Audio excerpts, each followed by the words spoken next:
everyone knows who Ninja is. Taco, he's from the USA. He used to play on console but switched to PC back in Season 2. You've got Kaz. He's also from the USA. And he started playing Fortnite just 2 days after Battle Royale was released. And then Taldak, he's just looking forward to playing games with his teammates. You know, he's looking forward to being here on the stage. Look at how excited they all look. Yeah, absolutely. Kaz had some words ahead, as everybody else did, so let's listen.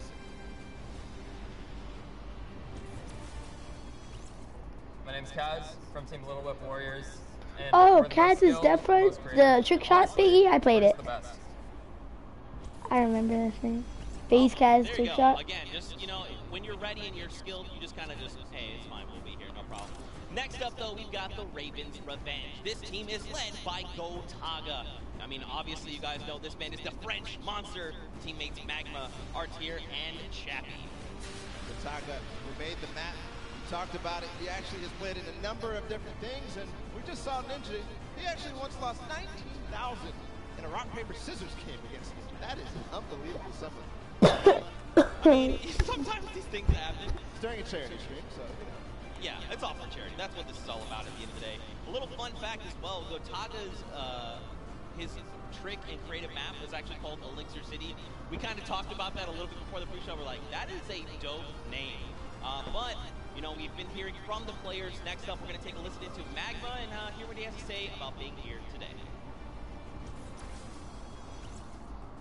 I'm Magma, and my team, Ravens Revenge, is going to do really good in the World Cup, and we're going to smash the rest of the competition because we have the Battle Royale skills, building, death run, we have it all. Damn, did he just say everyone else is terrible? Continue forward because we still have a couple more teams. The Llama Record Company is next, and this has some familiar names for the Fortnite scene. Led by a Hand of Blood from Germany, they competed on a 4-minute apocalyptic map where they had to survive, so not really a surprise to see Spenos, Carnifex, and Alex JJ there because there are veterans of the Battle Royale format. That's right, and these guys have been competing, you know, since Summer Skirmish and beyond. These guys are amazing. Spenos has amazing shoot collection. You've got Alex JJ from the UK. He also actually played back in the Summer Skirmish, which is pretty cool. Carnifex out from Italy. And the favorite thing about creative mode is that you can build completely new custom game modes. That's it, Novita? That's ridiculous and funny. You mentioned that about shoes from Spenos, because when I met him in Poland, he actually was wearing these gold shoes. So we'll see it maybe if he can pick up something gold later. But again, no surprise that this team qualified in the survival map. We're going to see if they were spinning any plans up ahead of the game. Let's find out. Hi, this is Spenos. I play for DJ Llamas. We're going to win this one because we have 3 pros on our team and a German that is very intense and aggressive. Of course, Sundown. And of course, if you watched during the Summer Block Party, you know Sundown had the tongue twister of a name, and they gave it to me this time. The Sunshine Soldiers. Didn't mess it up. Let's go, baby. That's how we do things here. You've got dual team leaders, by the way. That's Danyan and Ashen from Brazil and Mexico, respectively. Their teammates are Turtle and Stuart. Quad 0, 0, 0, 0, 0. Stuarto, maybe. This team competed on a speed run. They had to clear 100 checkpoints as fast as possible. And the top 2 joined them. That was Turtle and Stuart, like you said. So very experienced in these type of speed runs, elimination runs, the obstacle courses that you have to get through, the Sunshine Soldiers. Yeah, for sure. And Turtle specifically, man, he's just so amped to be here on the stage, meeting, you know, his peers, and of course some of the players that are all competing across the world. And we actually had a chance to catch up with them. Hi, I'm Fortnite, and the Sunshine Soldiers are going to win because we have 2 captains, so it's twice as good. Twice as good. Twice as good. We got one more team to join us on the floor. It's my personal favorite team moniker. It's the Loxland's Cuddle Crew, and he's joined by 3 players, MSYB, Clytax, and Sandy from Slovenia. Lockie's Landing was one of the second maps introduced, the Creative Trials, and it was a beautiful map. Yeah, man. Lachlan, had Lockie's Landing up for grabs and up for the test of all the players. You can see they've got the matching team jerseys. This ragtag crew is going to be bringing the heat, and players need to look out. Now, of course, everyone at this point probably knows who Lachlan is. I'm sorry, from Lockie's Landing. You've got MSYB, Clytex, and Sandy. And again, just a complete diverse crew. Lachlan from Australia, MSYB from USA, Clytex from Germany, and Sandy out from Slovenia. Now, of course, as you know, we've been listening to the players. Clytex had a few words to say. I'm Clytex from Team Kadoku, and we have the best team synergy. Even though our name is cute, we are gonna destroy them and win this competition. Man, these teams are insane! And of course, creative is always a pleasure to watch. I think we're going to surprise a lot of these players and you guys at home and here in the stadium with what you're going to be seeing. It's going to be a really, really great weekend, and today is going to be amazing. Well, it's like the team captain surprised us with their beautiful maps. I'm excited to see all of them, how they contribute to I feel like Ninja's gonna win, you guys. Of course, he did have an opportunity to play at the Creative Showdown in June, so we'll see what he brings to the table, what kind of experience he brings to the table, in being involved in that first competitive event in Creative. Yeah, for sure. And of course, for you guys all at home that couldn't make it, we miss you, we love you, but of course, we want to give you guys an outlet to be able to watch the way that you want to. So please, for your viewing experience with real-time stats and different points of view in-game, head to Fortnite.com/watch and choose from this channel a dedicated map channel and 10 rotation options covering a selection of diverse players. We want you to be able to watch the way that you want to watch. Now, of course, Bala, I'm so amped to be here. I could not be more excited. The fact that I'm actually standing still It's impressive. is, I think, a surprise to every single person. And of course, here's just a few more ways that you guys could watch everything. You've got the first place, the second place feeds. They're all 10 feeds for your viewing pleasure. If you want to see someone specifically, tune in to them, see what they're doing, how they're kind of navigating the maps, you can do that. That's absolutely amazing to be able to Crazy. watch any POV. And just like you said, Zeke, I cannot believe you're still up and in the back room getting ready, and you've been jumping up and down. So that means it's creative time, man. I cannot wait to get to these games, to get inside the Arthur Ashe Stadium. Zeke, again, I'm surprised we're standing still. I mean, if you guys aren't feeling the hype right now, you need to open your eyes because this is it. 10 weeks of qualifiers, 8 weeks of creative qualifiers have led us to this very weekend. The Fortnite World Cup Finals in New York City. We're going to walk away with world champions. Yep. I'm so excited. I could not be happier right now. And not only that, we are outside of the fan festival having a blast. Everybody's doing all sorts of fun activities. All the people are getting inside, starting to get ready for the show, get in the bleachers, start watching some creative action, and then later, of course, the pro-am. It's a blast. Make sure you're coming down here and joining us. Yeah, for sure, man. Now, funny enough, we actually have Fubi, who is standing by. She is chilling with the leader of the Funky Fighters. That is Tamoya, so let's send it over to her for an interview. Thank you so much, Zeke. I am here with Tamoya of the Funky Fighters. It is so exciting to have you here competing in the Creative Fortnite World Cup. How have you been preparing for today? I just practiced with my team yesterday and things went pretty good. And we didn't have as much time as I thought we would do, but we played really good, so I'm pretty excited. Yeah. That's awesome. Team synergy is definitely important. Now, do you know any of the other competitors that are going to be here today that you'll be facing? Do you have your eye on anybody? The Death Run map, I think, is going to be the most competitive. So, yeah, I'm excited to do the Death Run map. Yeah. So, I mean, Scissors is very well known for his death runs. Do you think you'll have any competition with him? Yeah, I think it's going to be really hard beating him, but my map was also a death run, so I think my teammates have a good chance. Well, I wish you the best of luck. Thank you so much for taking the time to speak with me. Zeke and Bala, back to you guys. Oh man, the hype is building.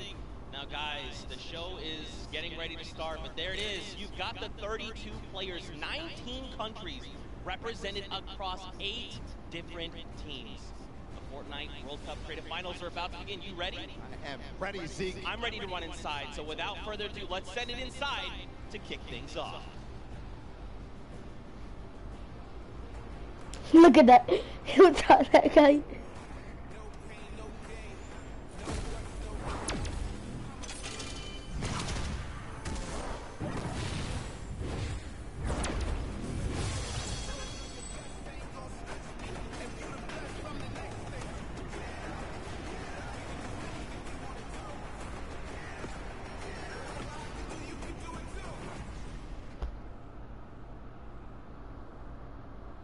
Ladies and gentlemen, what's going on?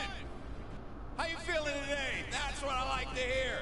That's what I like here. Welcome everyone to the Arthur Ashe Stadium. I'm Golden Boy, your host, and I couldn't be more happy that you guys are here in my hometown of New York City. It's actually quite nice for me because that means I don't really have to travel that far.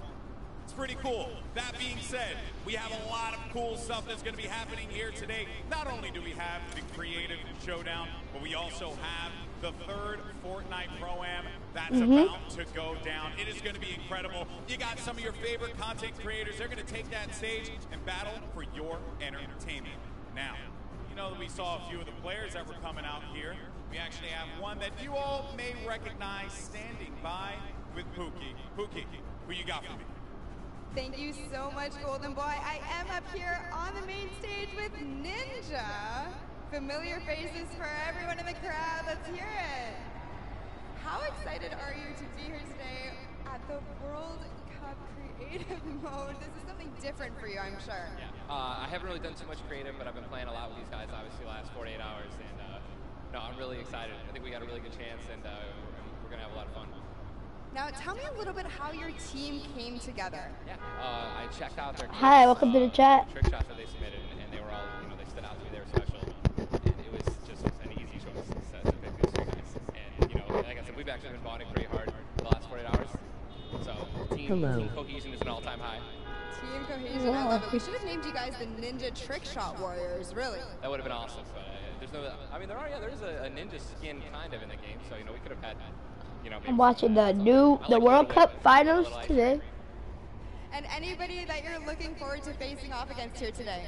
Everyone here, you know, Gotaga, he's my fellow, you know, Red Bull competitor, essentially, and, you know, Scissors, because he talks a big game. That's it, yeah, those two guys I'm looking out for them most. Well, he does talk a big game. Let's see if he can back it up today. Thank you so much. I wish you all the best of luck. Golden Boy, what do you think? Well, I think that's pretty awesome because the good news is we got 8 great teams that are going to be playing for a $1 million grand prize in 3 very creative modes. Which means today's really all about fun. And who better to have some fun with than none other? You got Monster, Sundown, over at the cast booth. Take it away, fellas. And boys and girls, Jonesies, Bonesies, and everyone in between, welcome to the Fortnite World Cup Creative Finals. I'm one of your casters, Sundown, joined here by Monster. Monster, how you doing today, man? Doing great. This is the moment we've all been waiting for. 10 weeks of qualifiers, and it's all coming to life. And this yes, after the 8 trials, now what you'll be seeing on the stage will be 4 sets of 3 matches in 2 never-before-seen maps, and a little refresher coming from the Creative Showdown there with Sky Station Showdown. It's going to be incredible. That's right. So you guys have seen the Sky Station before. Lucky for them, you know, they get to kind of come in here, prepare, kind of prepped up. But there is so much more that is going to happen that hasn't been unveiled today. Oh, and I mean, it's good. Seeing the adaptation across these sets is going to be incredible, and they're going to get a chance to revisit them at the end with a little remix, but we'll get into that here in a second. Let's check out the overall scoring and how these guys are going to be competing and how they will win. So, as we said, that first set is Sky Station Showdown. Junkyard Juke will be the second one. Set 3 will be a never-before-seen World 1, and then set 4 will be the Golden Games. Now, the Golden Games will comprise of a singular match from each one of the other 3 with, as I said, a nice little remix on it. And the Golden Games is worth a golden llama, while all of the other sets are worth a singular silver llama. How do those llamas add up, Monster? Yeah, you want to accumulate the most llamas throughout each set. We're treating each set as its own individual thing with a couple games in between. So they're going to get a couple runs at it, and you just want to do the best in every set. Get those llamas so you can take it all home. Yes, now the winner of the set will go through, and in case there is a tie, it will come down to that golden llama. The golden llama will trump all. Now let's get into the prizing, which will also determine a little bit of the scoring. We'll take a look and we'll throw that up there for you. And the way it ends up working is from top to bottom. Each one of these contestants will be winning money, so everyone is a winner in there, but first place ends up deciding that, and this is per the individual matches, and it's cumulative. It won't carry over through the sets, but they're still taking it home at the end of the day. So you definitely want to get to the top 4 to bump up that score. Yeah, that's right. And that is every game. Per match, we have a big winner. Of course, it's going to be divvied out between everyone competing, but come on, with the amount of games that's going on today, this is incredible. Yes, that is across 12 of matches is total. So tons of chances to win prizes from all of these guys. Let's take a look at the roster and all the teams who will be competing and give you guys a quick little overview. You can see Chicken Champions led by El Rubius, Sunshine Soldiers, got that one right too, Zeke, with Danyan and Achin representing as the captains, Funky Fighters with Tomoya, Cuddle Group represented by Lachlan. But we got to give some love to the Ravens Revenge. You can see them up there, Little Whip Warriors. We already kind of touched base with Ninja. Llama Record, which you talked about a lot, coming up into here. And of course, the Fish Fam, who's going to be led by Scissors. And these are some of the creative kings. They've been able to go through, run, qualify. A lot of them have had the world run, or not world run experience, excuse me, but in those death runs where they were doing the qualifications, but there are also some combat aspects. So we've seen Sky Station Showdown before. You know, there's going to be a little bit, I don't want to say advantage, but there might be a little more at home when you're actually firing bullets, building out, and trying to get those rotations in.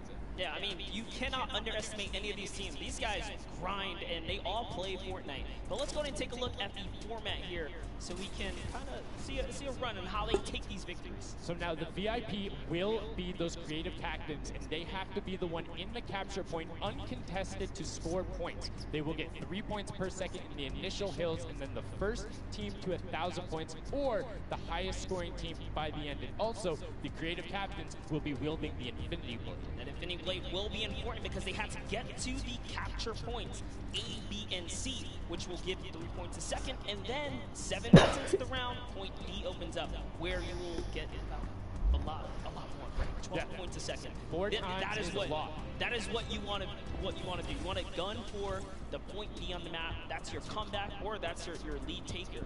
Yeah, you can see a lot change when that opens up at 7 minutes, but now we're going to go in an overview. For those of you who are unfamiliar and didn't get to watch it at the Summer Block Party, we got you. Zeke, catch us up.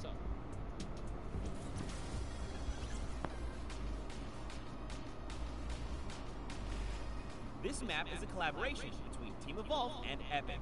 Now let's break down how it all works. For this very special event, we are bringing you an exciting King of the Hill style game built and created by Team Evolve. 8 teams of 4 players will start at their home base on the edge of this massive flying city. Together they will push 3 capture circles, racking up points by holding them down for their team. As each team heads toward the capture points, they'll need to protect their team's VIP, who plays a key role in this game mode. If they get eliminated, they'll respawn at the team's home base. The VIP is the only player who can earn points for your team while in the capture circle, earning 3 points per second. They are also the only ones who can wield the Infinity Blade, which deals massive melee damage and enables the wielder to jump incredible distances. It's the rest of the team's job to make sure the VIP gets to the capture circle and stays there as long as possible without being eliminated. With 3 capture circles across the map, teams have to strategize to figure out which point they'll be able to hold. Pay attention to your surroundings, because if lots of teams are fighting for the same point, there could be an open circle elsewhere. Hold up. Did I say 3 capture circles? Actually, there's a 4th one. Partway through the map, the 4th capture circle in the center of the map will open up and will award 4 times more points per second than the others. But with high reward comes high risk. After each match, teams will be ranked based on how long they held the capture circles and earn overall points based on their rank in that game. Those points will be added to an overall leaderboard, and at the end of 6 matches, the team with the most points wins. Let the showdown begin. Love seeing that and getting a quick rundown on how the teams can go about playing. Now, Monster, I have to ask you, knowing the rules now, seeing the map, seeing the teams, who is your team to watch out for? You know, early on, I thought the Little Whip Warriors and the Fish Fam were going to do good, but hearing from the Ravens Revenge, Gotaga now, I'm just shifting towards Raven's Revenge here. They swayed me. Their entrance has really swayed me. They definitely had a lot of confidence down there. Gotaga can be very competitive at a drop of a hat. My team to watch, the Llama Record Co, Hand of Blood, Spenos, Alex JJ Carnifex. You heard him talk about it. 3 competitive veterans and a very aggressive German. That's a combination that I want to see on Sky Station Showdown. Now, we've done a whole what bunch did of they talking, just do there? I know why you guys are here. You know why we're here. It's time to play some Fortnite. The Fortnite World Cup Creative Finals starts right now. This is it. We are loading in. Everyone's hopping out, and they are actually familiar with this map. So we're gonna see the strategies off the bat here. Let's see who can take away and break away with that early lead you saw there. Nice wide shot of all of our captains here. Here it is. Little Whip Warriors in the lead off the bat. Already you can see trades coming out now. A fun fact, the Infinity Blade wielder gets a bonus 100 health and shield. So he's sitting at the 200 mark. On top of that, Siphon is on. If you get an elimination, you get that 50 effective HP back over. That makes the Infinity Blade very hard to take down. They also get those big crescent move jumps to slam down. And as you can see going on the right-hand side of your screen, it is creative chaos all over the place. But now taking in with the Little Whip Warriors as they're able to clean it out, and Ninja's trying to rotate up top. Yeah, I'm sorry to break it to you, but the Llama Record was completely pushed off of their points. And now we have Ninja who's going in with the Infinity Blade. What a player to wield this one right here. Oh, he's getting pushed back. Notice how he doesn't even want to get eliminated. He wants to do as much damage as possible. But is that effective?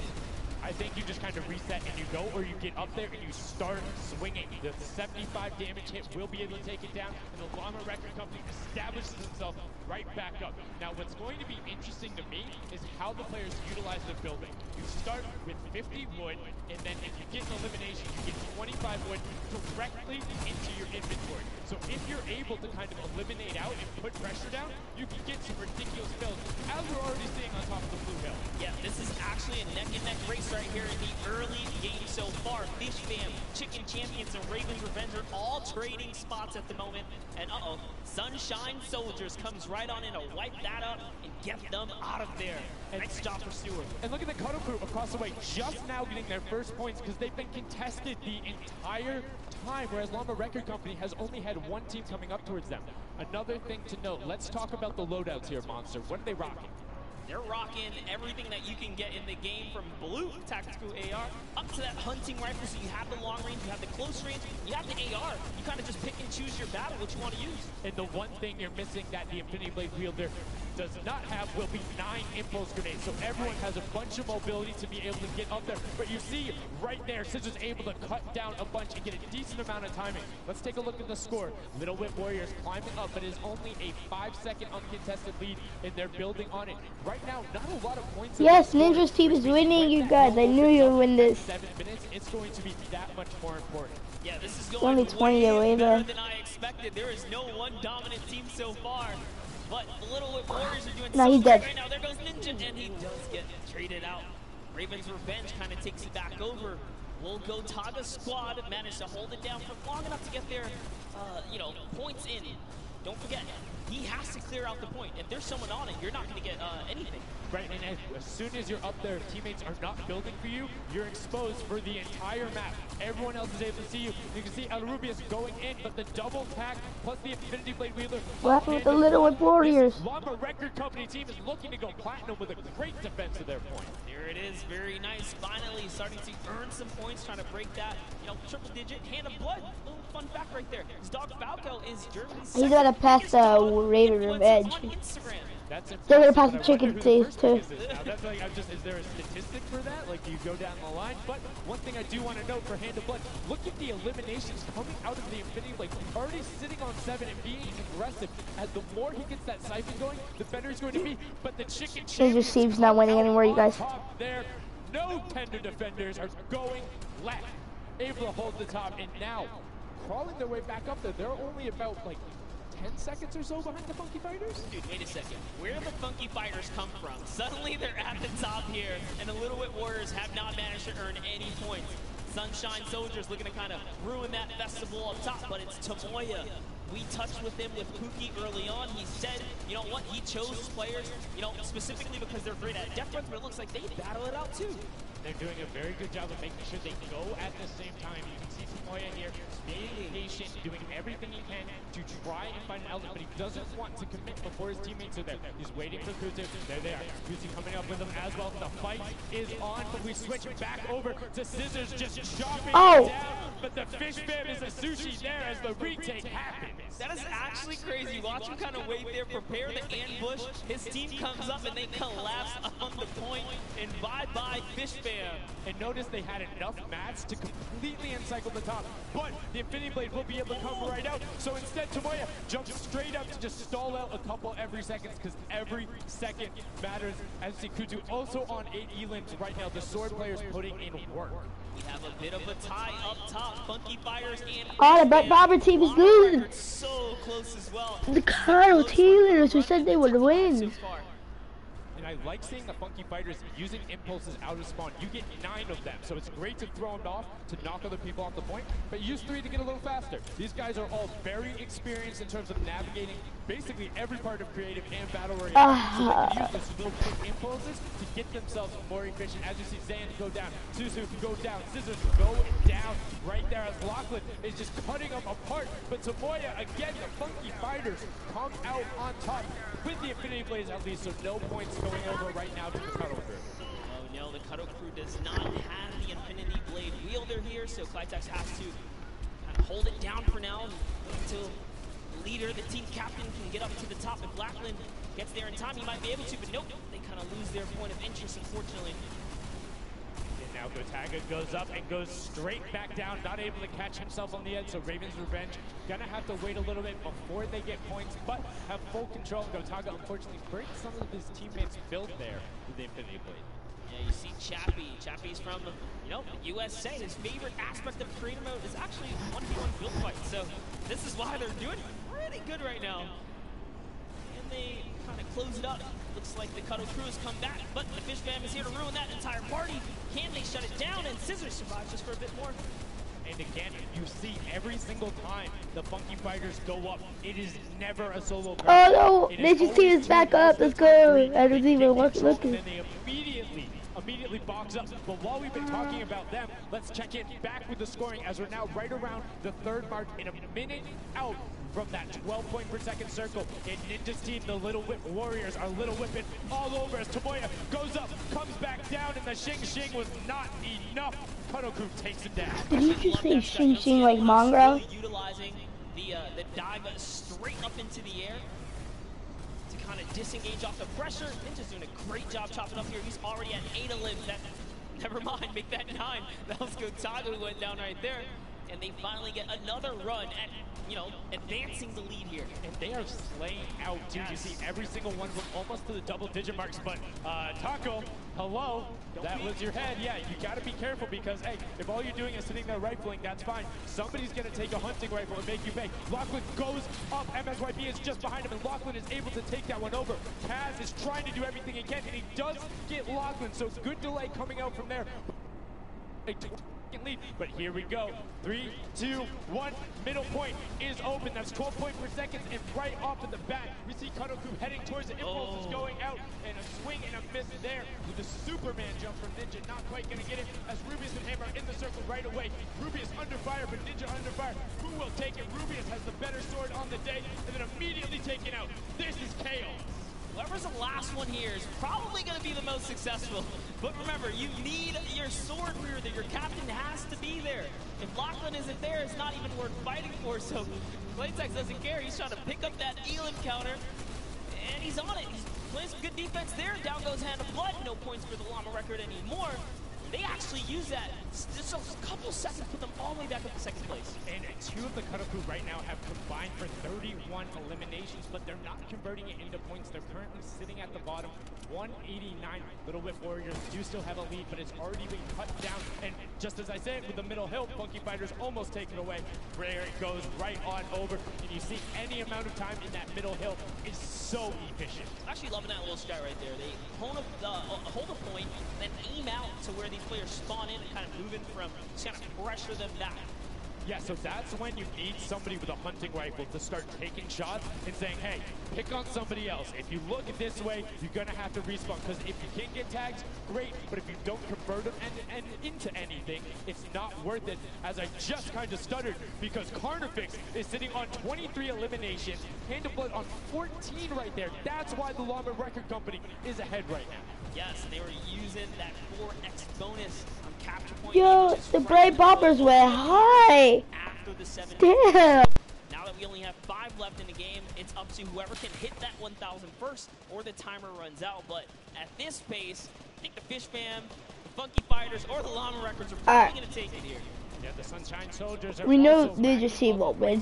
I'm going for Scissors Team, the Fish Fam. The Fish Fam are pretty much now uncontested, as everyone has tunneled in on that center hill. But once you get later into the game, when you need to kind of go up a little bit more, consistent points end up winning out, because everyone will turn their attention to the 12 Oh, no, points yeah, they win. You'll have impulses going down there, random hunting rifle shots, builds 24/7, because they see that tick happening. And look, as I say, all the sword players are down there, 2 of them going off, the tac shotguns being thrown up, walls everywhere, but it doesn't matter. Points aren't being scored right now. Yeah, they're trying so hard to get all the bonus points that the Fish Fam is just like stealing away the lead right now. But also, remember, if their teammates pick up elims, you get matched straight to your point, into your inventory. So they're able to fortify up there, and that's why they're just slowly growing. And you can actually fortify to prevent the impulses from going in, or make kind of a wall to toss it in. As you see, Hand of Blood picking up his 16th elim, but hey, Scissors is chilling. Yeah, Pumpernickel it up, man. Pumpernickel it up. Yeah, let him know. Let him know. There we go. He's saying, hey, you guys will stick to our strategy. Let's see if somebody goes to contest it. There it is right away. They go up, but all 4 of them. You don't want to run into this. They're ready and waiting. They know they have the lead right now. Oh, he's holding a trophy. Look at he's looking around, he's telling him to let him know, man, and that's what it's all about. They've opened up a 100 What emo is that? With no contention, because everyone is tunneling on the bottom. Uh-oh. And I like this now. Now they're turning their attention outwards. Other teams kind of realize, wait a second, they're just up there scoring. Yeah, guys, Scissors died. In this instance, they see the other scores. Why everyone going for Scissors and not the... What they have to do, if you're the Llama Record Company, you hold the middle and lock it down for that time, and then the second you get the lead, start running at the Fish Fam. Point. Nobody else is going to catch you unless they get the middle. Everyone's attention is there right now, and the Llama Record Company now has the 100-point lead back in the span of just 10 seconds. They let their guard down one time, and suddenly Llama Record takes the lead, as the Fish Fam wasn't just farming all those points. Nope, Fish Fam no longer have a free point. It is up to everyone to stop the Llama Record Company here, because Hand of Blood has 17 elims, and he's going for the middle now. He's got his team ready. Let's see what's he going to do. Hits the vent, goes right in, nice and sneaky. Oh, he's still waiting. Look at the big brain plays. Comes out the collateral right there, and it's all his. The center point is his to earn points now, Sundown. It's so close. It's just a few more Gotta kicks. stop him. One more goes over, and that's it. Llama Record Co. takes the first match. Hand of Blood, Spenos, Alex, JJ, and Carnifex are your match 1, set 1 winners right there. Incredibly impressive, coming out, well-executed gameplay, and they say, Scissors, you can hold that L instead of the trophy. Don't celebrate too early. It's the World Cup Creative Finals. Every game is worth so much money as well, so much prize. So to take a victory off the bat, you have to be feeling great. What was your fan favorite pick? I mean, they had everything going in. They're incredibly confident, but they had to make sure they were able to get it. You can see the last few moments, they'd already bossed themselves up after clearing out the Funky Fighters, who were the only other contestants. The Funky Fighters actually also passed the Fish Fam in the last moment, which is huge in terms of not only the prizing, but what will end up being potentially a llama in the end. That's right, that is right. Loving this replay right there. The let's goes, the energy is real. You can clearly see the excitement. That was a great game to watch. It's fantastic. Honestly, I love Sky Station Showdown so much because I think there's a level of depth there, right? Everything is wood, so you're able to like kind of hit through it, and the Infinity Blade cuts through all of it right away, but the Infinity Blade wielder doesn't have the ability to build, needs the support from his teammates. So you saw the people who were roaming in packs of 3 and 4, incredibly successful. Yeah, it was kind of unfortunate. The Cutter Crew was like slaying, legit, so many elims, but not a lot of points, and that's because playing that split game, it's not going to work out. You have to convert it into control. It is a control control the point game mode, and if you're not doing that, the other players are going to be doing that, as you saw right there. And what was unfortunate there for the Fish fam is they got contested twice in a row right after and just couldn't get reestablished. They couldn't group together in those long spawn lines like you were talking about. I mean, they can be painful. Yeah, you know, I was rooting for Raven's Revenge, man. I might have to jump on the Llama Record Company bandwagon. Bandwagon it? Really? One match? Just one, dude. One match? That was quick. All right, well, he jumps on the bandwagon. We're going to jump on over to Pookie, who has an interview for us. Thank you so much, guys. I am here down on the arena floor with our champions here. We have the Llama Record Company. Now, have any of you ever played this? Let's go to you first. Yeah, we had a few training sessions yesterday and we were totally dominating the game mode. So, I mean, we are by far the best team here. And right now, we feel very confident, yeah. Well, you certainly played, like, you came a little bit from behind there. So your strategy was kind of like to get those points that are slower occurring at the very beginning and then kind of go into the middle and kind of start dominating near the end. Who made that call? I mean, that was pretty much me, yeah.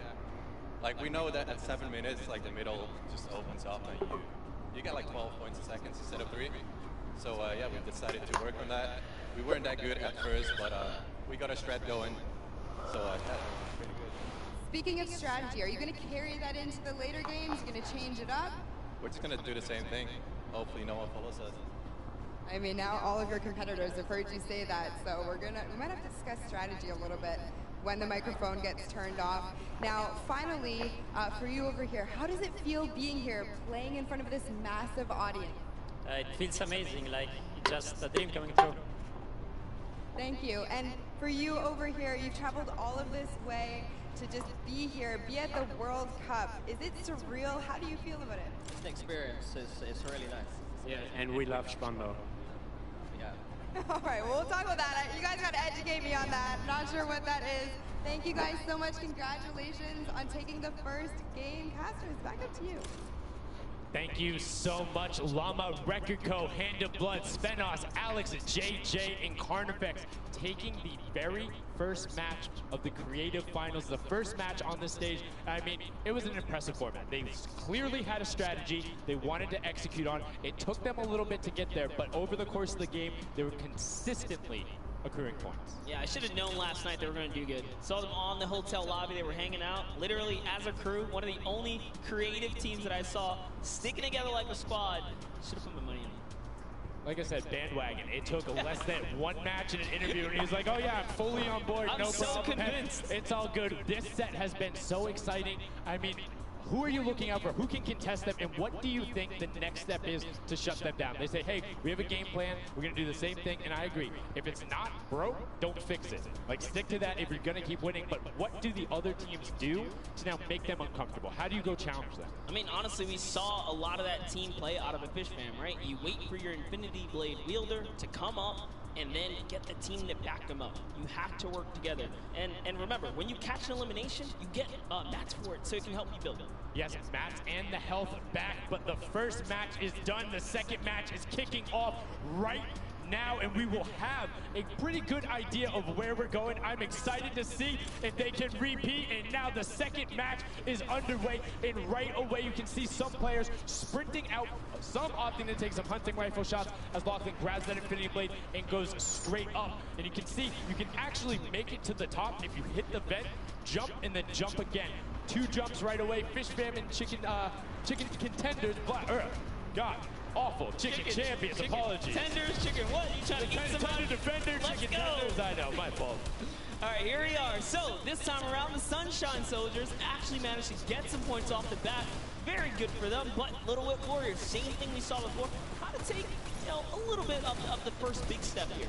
I mean, Ninja, it knows those jumps. He's able to get around incredibly efficient, up to the top right away. But the early tack fights coming out to Tomoya, able to ruin that one there. But then Tyler trades it right back out. And what really is important here is about establishing control as a team. You want to stay together and just get your momentum rolling as Ninja goes up, followed quickly by the Little Whip Warriors. Ninja goes first, gets 1 elim, gets 2 elim as they swarm from both sides. So Ninja was up 2 from the back, 1 from the front. That was a very well coordinated retake. Love how they did that, and now they're all holding it together. Kaz holding down the backside, keeping these players off the ramp. But it's Gotaga squad who's coming up the top here. It's Chappie, and Gotaga dives right on up into it, and doesn't matter. He just gets taken right down.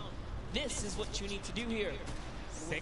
Six eliminations already coming out for them. Taldock with 1, Kaz on 4, and then 2 for Ninja with the Infinity Blade. He's spraying out shots, making it just a little bit more difficult. But boom, there come the hunting rifle shots, and Taldock is taking shots as well. Out of builds, and needs to back up and use his team there, and Gotaga goes straight up. Oh, they need some builds for their backside because they are getting sniped straight out of that spawn point there. It's Raven's Revenge, who they're just kind of gatekeeping at the moment, right? Look at Chappie's like, dude, I can't even go up right now because the team is up there. It was a good challenge, and he did some damage, but Ninja was all over it. Now already up to 4 Elans, opening up a 60-point lead, but have to keep an eye on the other parts of the map as the Chicken Champions are doing their best to hold the top but get pushed out. Kaz finally gets taken down, but 5 Elans on his first life there as Ninja challenges Magma. Will he be able to clean that one up? And he does, but Chappie's on the other side. Slam goes down right away, but now we're over on board with your match 1 winners, the Llama Record Co, and they're already slaying out as well. 12 Elans for them, but 0 on Hand of Blood, which is actually efficient, assuming he doesn't need the health. Will have the sword regen going through, but he can't use the build. Right? So yeah, other people need him. He can't build. He also can't get hit right now, so he needs to be careful because he is 1 shot away from getting taken out here. But someone dives right on up. He has to put that pressure down, and it's the Chicken Champions who make a quick end of it.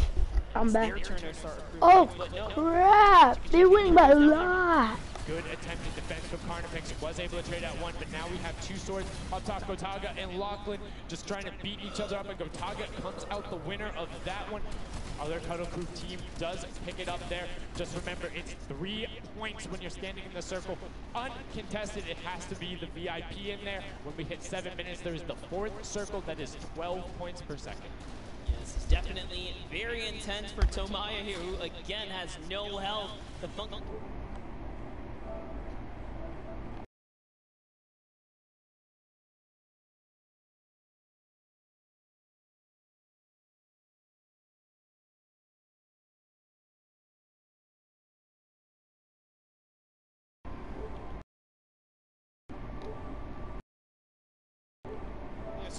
Have 2 team members ramp up into the left or up into the right so you can get up to the first level. However, the Infinity Blade will break that in 1 shot, and you have a ton of rifle ammunition. All of these guys being maxed out on ammo.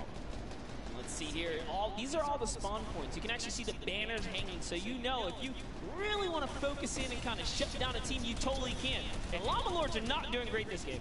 No, and this was the double jump I talked about. Ninja goes straight up. That's the first Elam. He's going to be able to point his camera, go up, and challenge as soon as the team decides, but instead, going to save that jump to be more impactful. Raven's Revenge trying to get pushed out right here. Gotaga and crew doing everything they can, but Taldock is going up the back. Chappie gets taken down from Ninja's 8 Elam, and he jukes him out, going straight back up top. Gotaga, does he have the health to take it? First swing comes through, and Ninja goes down.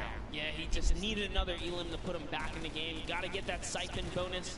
You don't get the heals. It's really rough, even with the Infinity Blade to heal up, because, you know, the heal time's Nah, how did they just even go down? See the tick going up there. It's not something that you're going to be able to rely on, particularly when other players are getting the cycle. Yes, good job, Scissors. They can quickly change HP, and those are long animations. But look at the challenge. There's 3 different teams going up, and now it's just the Fish Fam and the Cutter Crew. Lachlan doing everything. Yes, they just sees back up. Let's go. Tries to create a little bit of space. Eats the headshot from Suzuhu and disengages.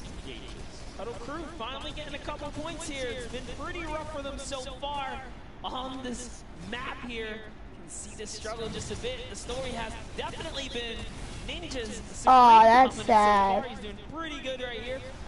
And even with no health, says, you know what, I'm not going to give away 3 points. Might as well go for it. He was so close. Yeah, you can see him calling out the whites there on the sword, knowing they only need a couple more shots to get it as we switch back on over to the Cuddle Crew, who've established themselves there, but are still struggling to kind of get the points. The first time we're really seeing them all together, but Clytex immediately gets ripped from the spawn.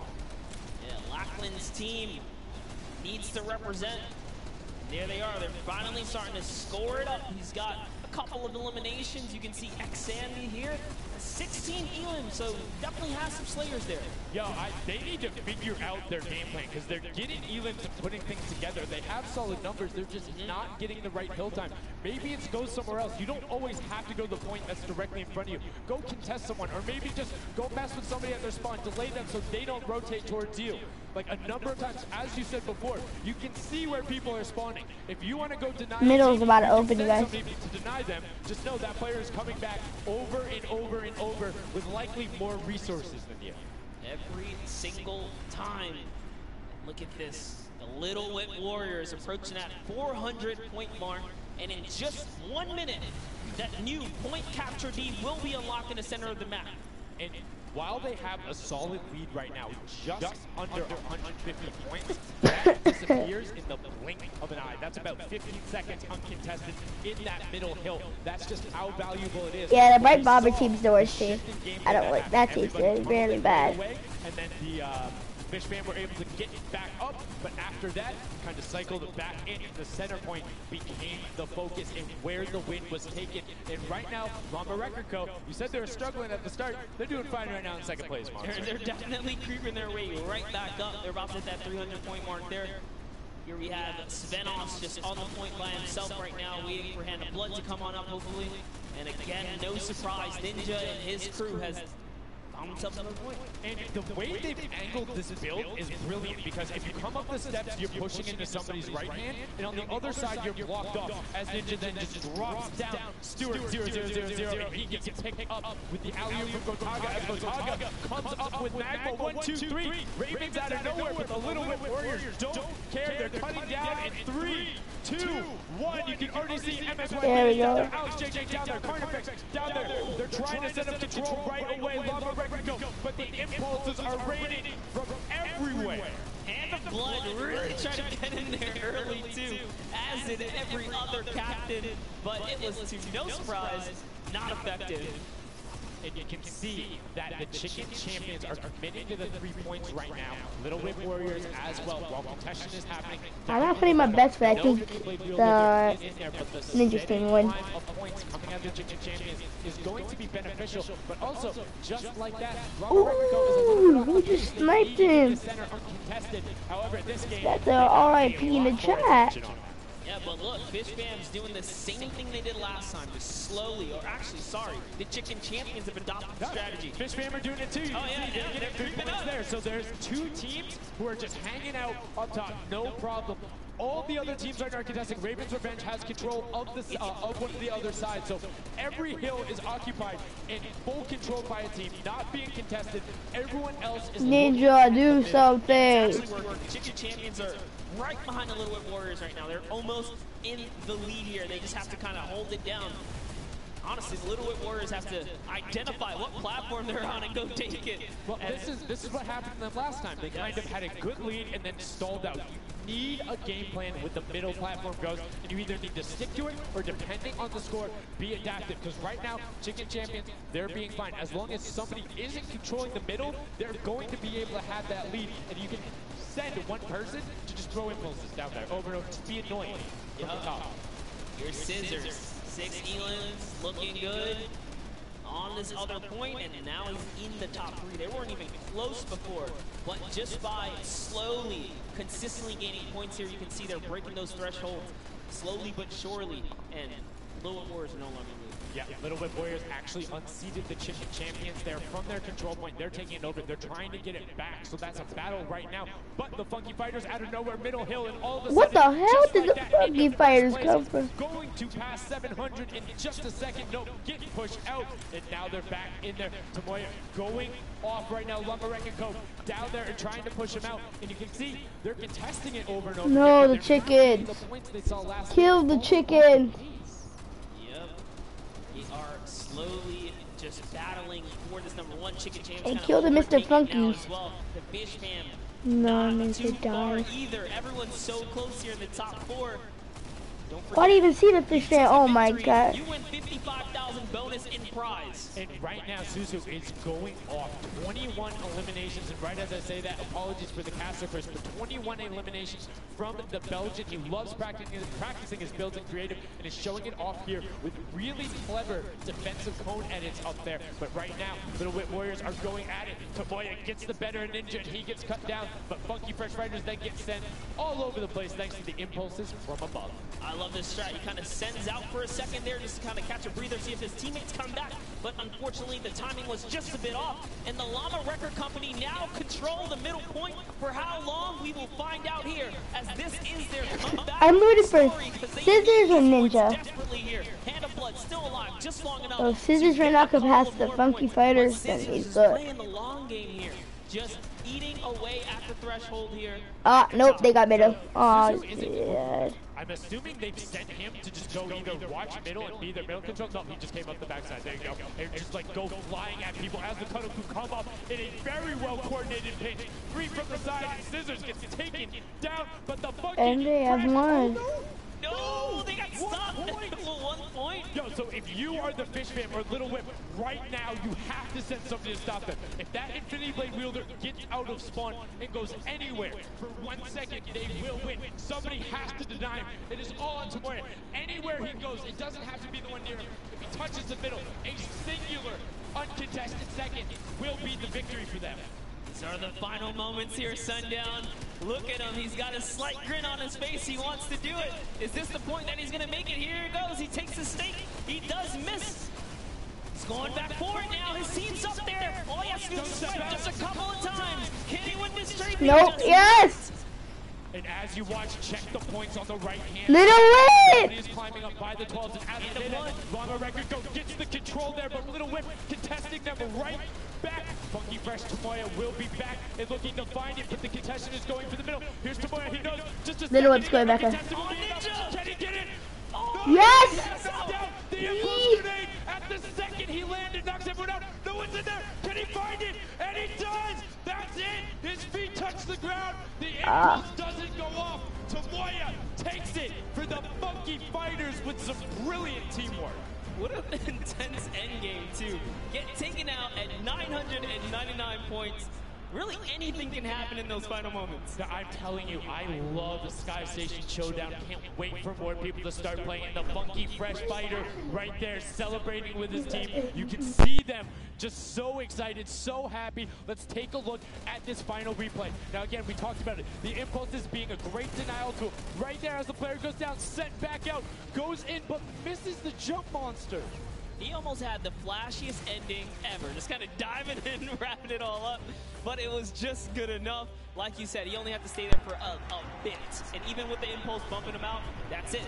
And I mean, you saw the impulse explosions the second after going off. The team's doing everything they can, but it was not enough to shut down the Funky Fighters. Tomoya, Kutu, Huzi, Dracius, incredibly well done to take the second match of the first set at the Creative Finals. Yeah, you know what? I am a Funky rooter and supporter now. I'm rooting for them. Really? I can't really? Okay, just gonna bandwagon right after. Yay, the next team who won, I'm their fan. But no, great performance coming out from them. And it's one thing we talked about, right? The adaptation that happens from match to match. America was like, oh, we're gonna stick to our game plan. That didn't work out. Yeah, it really didn't in those end game situations. They really just kind of crept up and snuck and took the entire competition. They did, and they were able to make sure that they got time in the middle when Little Whip and that team weren't able to get there. Llama Record and Little Whip were going at it constantly. Funky Fresh were just able to step there. Yeah, and that's just kind of how it happens, you know? Now they find themselves one step closer to taking the silver. I want the Pro AM to be first. Because remember, at the end of the day, these are just the games, but they have to take the entire set. Now the pressure's on. The pressure is on, but the Funky Fighters have a little bit of pressure off of their shoulders because they know they got that top spot. And we have Pookie standing by on the top deck with the Pooks. What do you got for us? Thank you so much, Sundown. I am down here with our second game winners here. Congratulations, guys, first off and foremost. Now, I got to talk about the moment where you guys were just sitting, needed 1 point left to win. What was that like? I was really nervous. Like, I was just imagining, like, losing with 1 point would be terrible. So we just tried to get 1 more point, and we did it. So it was definitely devastating. I was screaming in my seat. I heard all the fans in the audience screaming for you guys as well. So going into the next games, I wasn't screaming for them. Are you gonna keep doing what you're doing? Are you gonna mix it up a little bit? I think doing what we're doing is fine because first game we got second place, second game we won. So yeah, we're gonna try and do the same thing and hopefully win again. And hopefully have more than a 1 point buffer, right? Yep. Yeah, definitely. For sure. Now just coming over here to you, what has it been like to be here at the Fortnite World Creative Cup, just playing in front of this audience, you know, hearing everybody cheer for you guys to win? What is that like? It's fun. That's the only thing I can think of. It's fun to compete against everyone else, meet your teammates, and just have fun.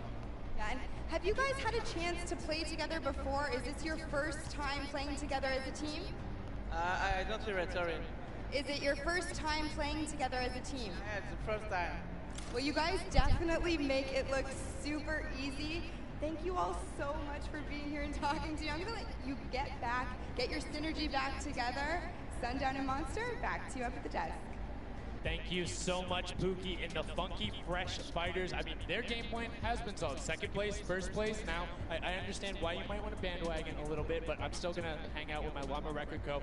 But I want to talk about the changes we saw from match 1 to match 2 in terms of gameplay. And was it what you expected? Definitely not what I expected. I thought Gotaga's team was going to come out here and crush it right behind.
In that first and second games, it was awesome. First up, started off with an amazing take, cohesiveness on the point. Every single time they went up here, they were going from 2 sides, 2 angles, and the sword approach at the center, but made sure that he was the most important person not to go down.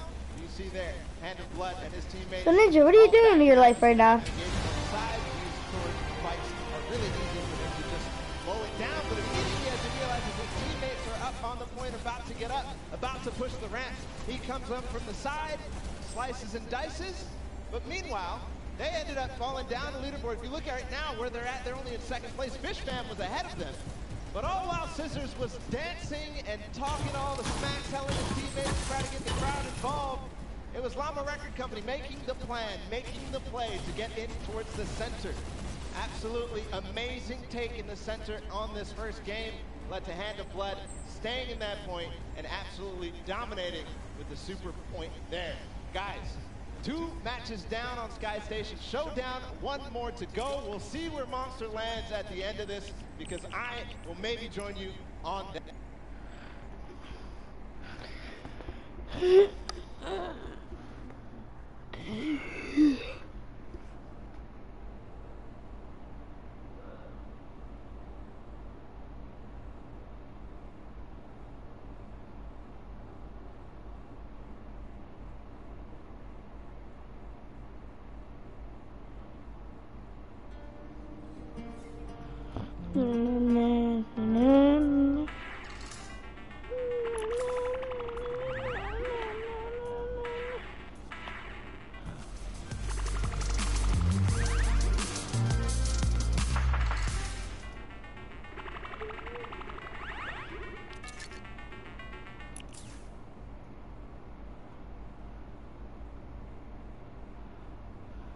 because this last game of the set is loading in right now. Yes, and this will be the final match of this set. Set 1 after this, a Silver Llama will be awarded, and we are in the match. It's Sky Station Showdown. Set 1 about to be over, and here we go. All right, gotta love those players just kind of beelining out. And don't forget, you know exactly who your neighbors are. You know who is to your left and to your right because you can see the banners and the designs on their spawns. And a nice look at our captains right there. And right away, you can see a number of teams finding ramp paths where they're able to use their first 5 materials. Next 5, Sword does a double jump. Boom. Right to the top. Chicken Champions excellently executed.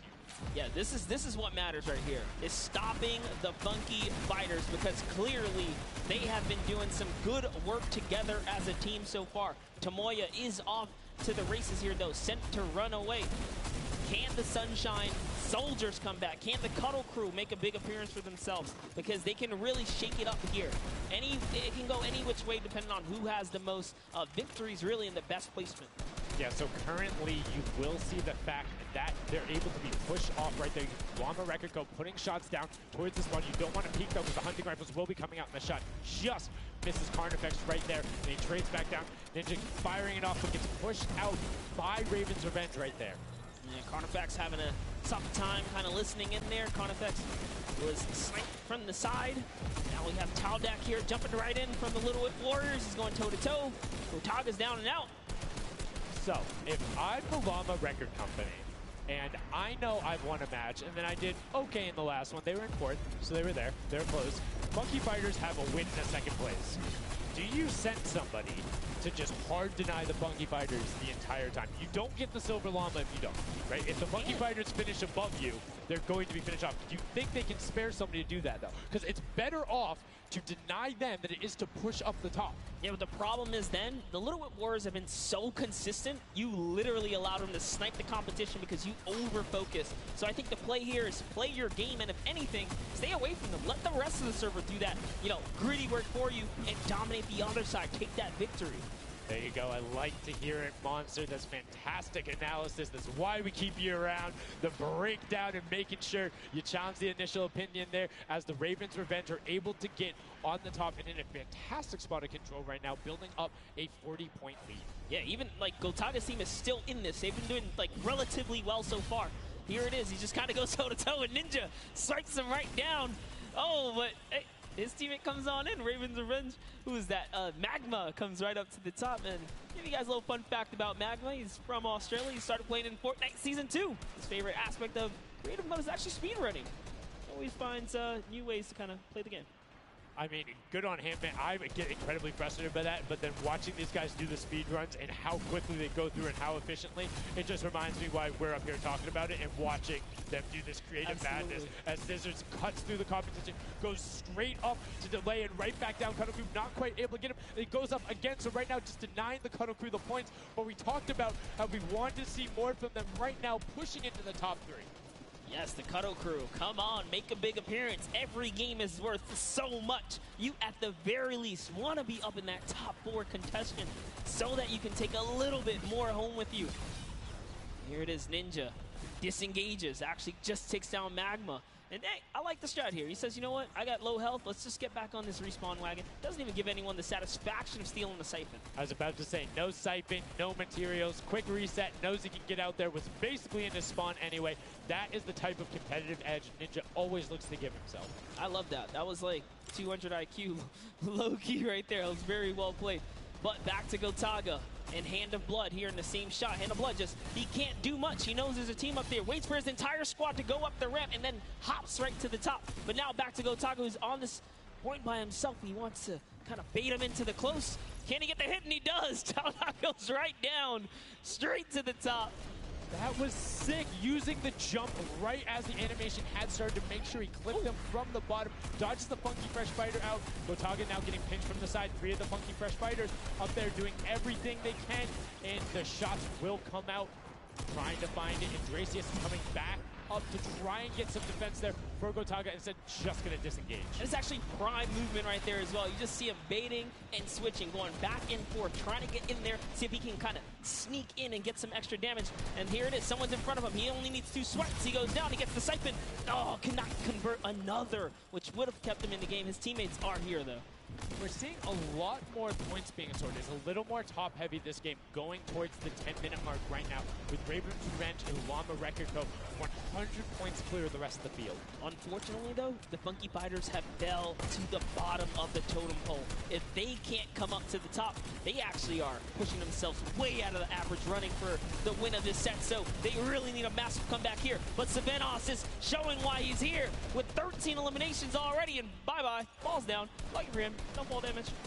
Yeah, it does reset, and that might be one of those moments where you opt for deny, and in fact, he does saying, hey, I'm at 5 HP anyway. I'll see you in a bit. I gotta respawn. Smart play for him. Sunshine Soldiers having a spot to themselves as well right now. Not quite sure who they pushed out here, but the impulse are flying overhead. And Gotaga, they're doing so good at holding the point here, and this is why they're in the #1 lead. But they don't have too much cushion to play with. No, particularly when 12 points per second on that central point B is open. Gotaga checking his surroundings, no shots coming through, and RTA actually using the door edit and just a little counter edit to make sure that nobody is able to come up and contest him, and it just starts raining shots down towards the Little Whip Warriors. Raven's Revenge making their lives difficult this game, but up comes Ninja. RTA goes down, Chappie goes down, Ninja gets the slam. Gotaga, will he be able to find the last hit? Ninja intelligently backs away and strafes it out. Teammate picks that one up, and they get control. Yeah, I love how he played that, stepping and sidestepping so that he can just stay alive, because it doesn't matter if your team successfully wipes a point. If you don't have your captain there to seal the deal for the points afterwards, then you cannot earn anything from it. Here comes Gotaga. He's thrown himself into the fire, straight into the point there, and he gets taken out. Here it is. Tomaya's team has fallen to last place. Can they make a miraculous comeback here before the 7-minute mark? Maybe kind of get themselves in the running. They're trying their hardest. And I mean, generally we talk about caster curses. It might be like player jinxes going on right now. Everyone's saying, yeah, we're doing well. We're going to stick to our game plan. That just shows you no one is safe here. These guys are evolving, and they're playing a better game after game. Here goes Scissors. He needs one more swipe there, but Clytax wins the small engagement. And Clytax has been fragging out. He's been playing so incredibly well, being aggressive, getting in players' faces, and doing it all with that rare attack. But he's been consistently highest up there in terms of the Elam. You see Forto trying to get some pressure down, but good defensive building there from Kororo.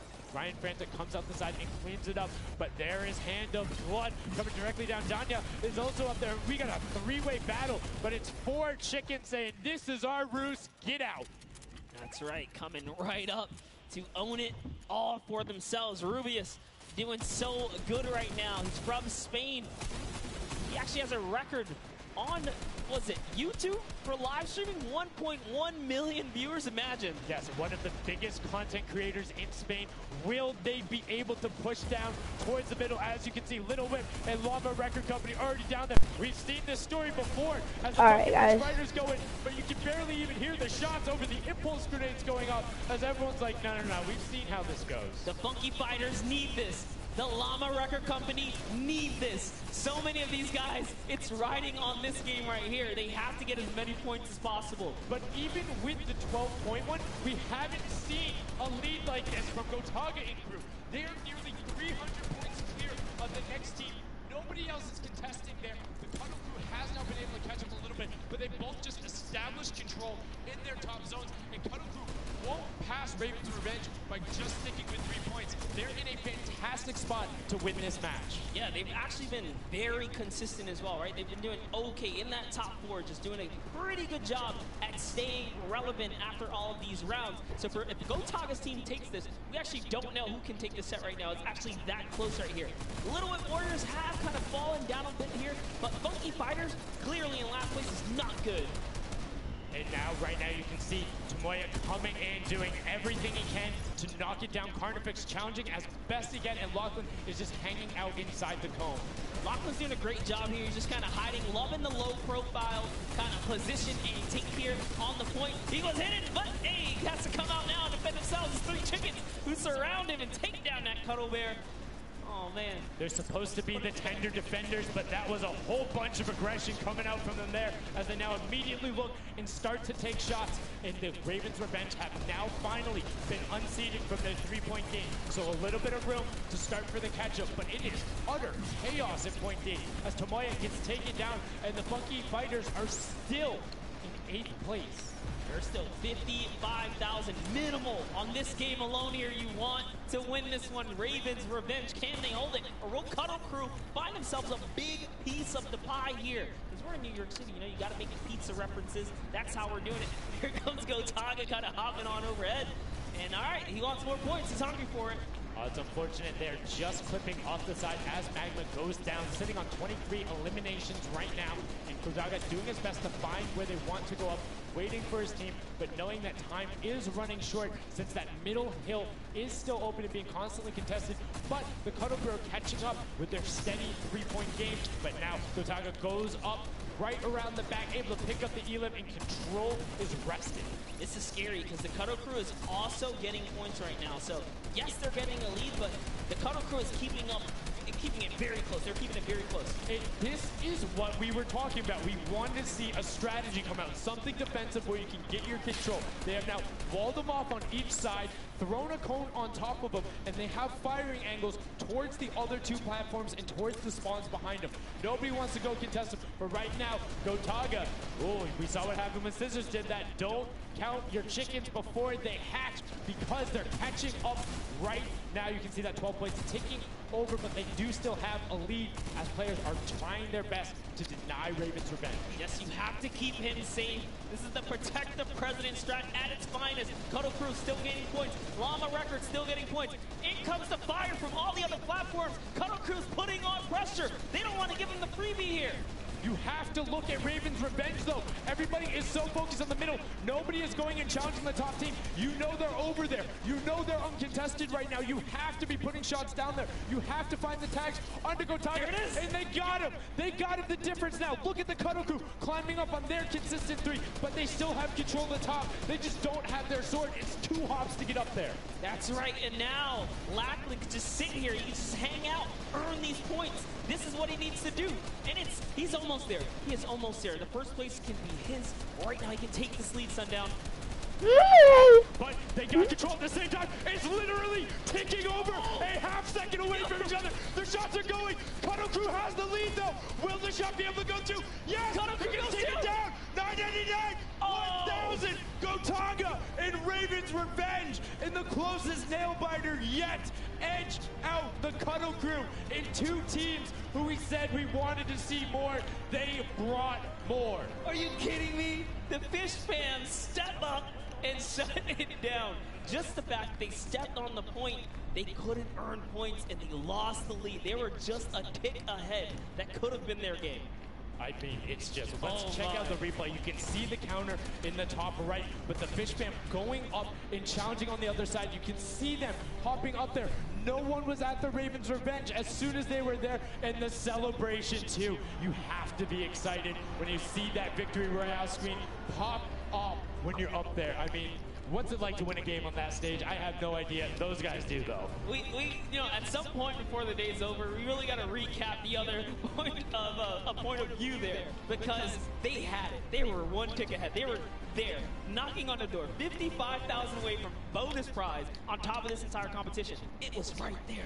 And it got taken away, and this is why I love Sky Station Showdown. The clutch little moments, the interactions that happen, very similar to Battle Royale, where every single thing that is happening on the map can affect the overall end result of the game, as you see there in Ravens Revenge. That's a rip in the chat. The competitive veteran able to clutch it up in the final moments. Magma, Arthier, and Chappie as well. Just a great performance out of them, taking the top spot in the final match of the first set. Now I get to say, I was right the whole time. I started off with, Ravens Revenge, kind of making me feel like, hey, these are my guys. Let's go with your gut, guys, all right? Ravens Revenge, that's who I said when I started this whole thing. I told you. He's not wrong. They were able to take it there, but we're going to throw it up top to an interview with Ravens Revenge with Zeke. Zeke, you there, buddy? I am here, Sundown. Thank you so much. Fun fact, Monster did in fact say Ravens Revenge would win. I've got your back, Monster. I am here. You guys got your revenge. I gotta ask, first question to you, Gotaga. How's it feel to be here in the stadium, the fans, the roar, and to be facing off against your peers? Was it what you expected? Honestly, it's crazy, and I have a really strong team. We are learning a lot from our mistakes, and I'm so glad to be here, to be honest. That's I don't know how to describe it. Like, it's pretty crazy. It's pretty crazy being here. I'm right there with you. All right, so now who's the overall shot caller? Is it Gotaga? Is it you? Who is it?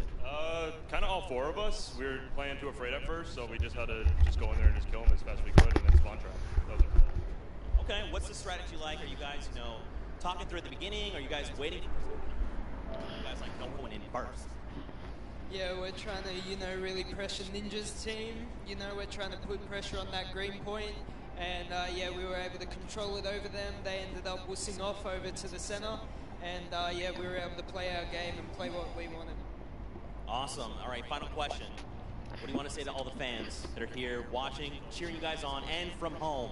I don't know, it's just incredible. I'm happy that so many people are here. I don't know, just enjoying the show. It's amazing, honestly. Well, congratulations, guys. Now, I believe for now, we're going to send it over to Golden Boy, who is standing by.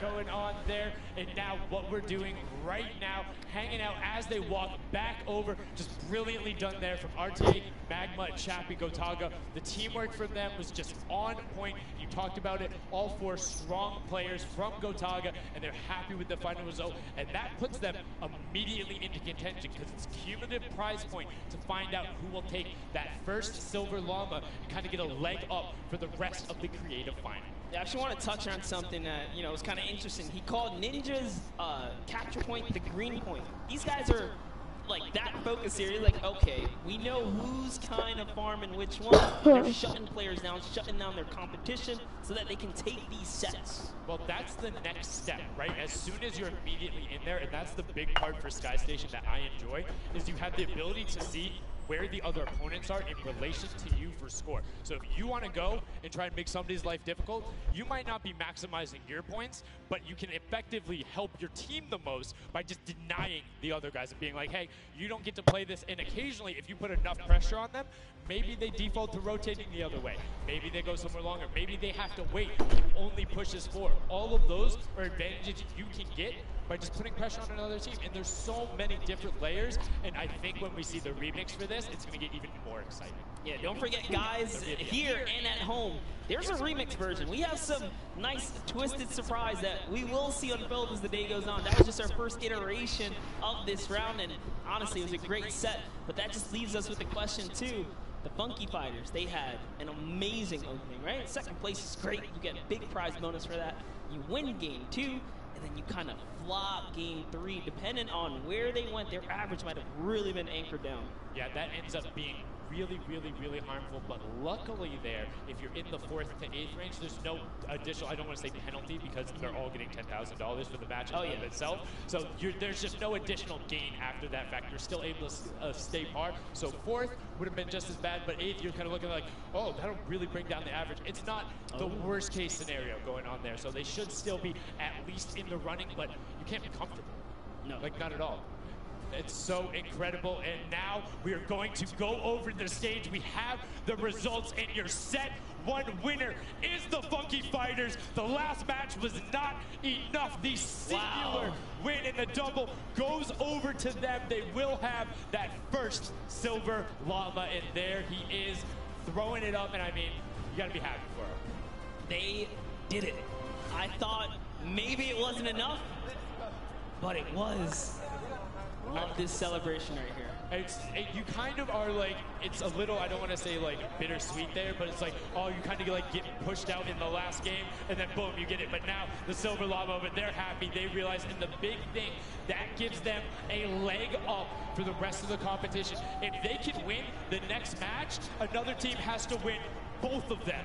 But such a great job from the Funky Fighters, sticking to their guns, staying with the strategy, getting 2 top 2 plays finishes, one of them being a win. I actually love this right here. They're all getting together, showing team harmony. They're clearly happy. They take the first set. That's amazing. They're off to the right start, really. They can get another 1 or 2 of those, and this entire creative finals is theirs. Well, and again, we talked with Tomoya beforehand, and he was like, yeah, we're really confident when we can get into the races. We want to be on that world run. We know we can do there. We have some really good runners. And then they turn around and do that? I was just showdown? Yeah, I was just going to touch it. I was like, you know what? Yeah, this wasn't even their strong suit, right? He did a death run at some point as one of the hardest people for this creative challenge. So for him to take what might be one of our, you know, toe-to-toe PvP sessions, that's actually crazy. And here's the team standings, Sundown. Yeah, look at the final team standings. So Llama Record Code do just get edged out by $1,500 there. The Funky Fighters, you can see on the right-hand side, have been awarded that silver. Llama rounding it out, you have Raven's Revenge in the top 3, Cuddle Crew and Little Whip Warriors both at 55, sitting in 4th and 5th. Fish Bam, Sunshine Soldiers, I almost got that one, 6th and 7th, and then 8th. There are the Chicken Champions, but this is set 1 of 4. There's still tons of creative games to be going on. I mean, it's been so good, and like we talked about earlier, we have a never-before-seen map and game mode for you guys. Now, I know we released Prop Hunt. It's something that's kind of similar to that. How many of you guys have played Red Light, Green Light at some point in time, right? You've been there, you've done it. I know it might have been a little while ago. Junkyard Juke is a red light, green light prop hunt version where you will have 2 teams sitting up as guards, 6 teams running. It will rotate through every single one of the rounds, and here you can see how to win. You have to dodge those guards, sprint into the center, and incinerate yourself in order to get those points. There are 4 rounds per match monster, and how do they score?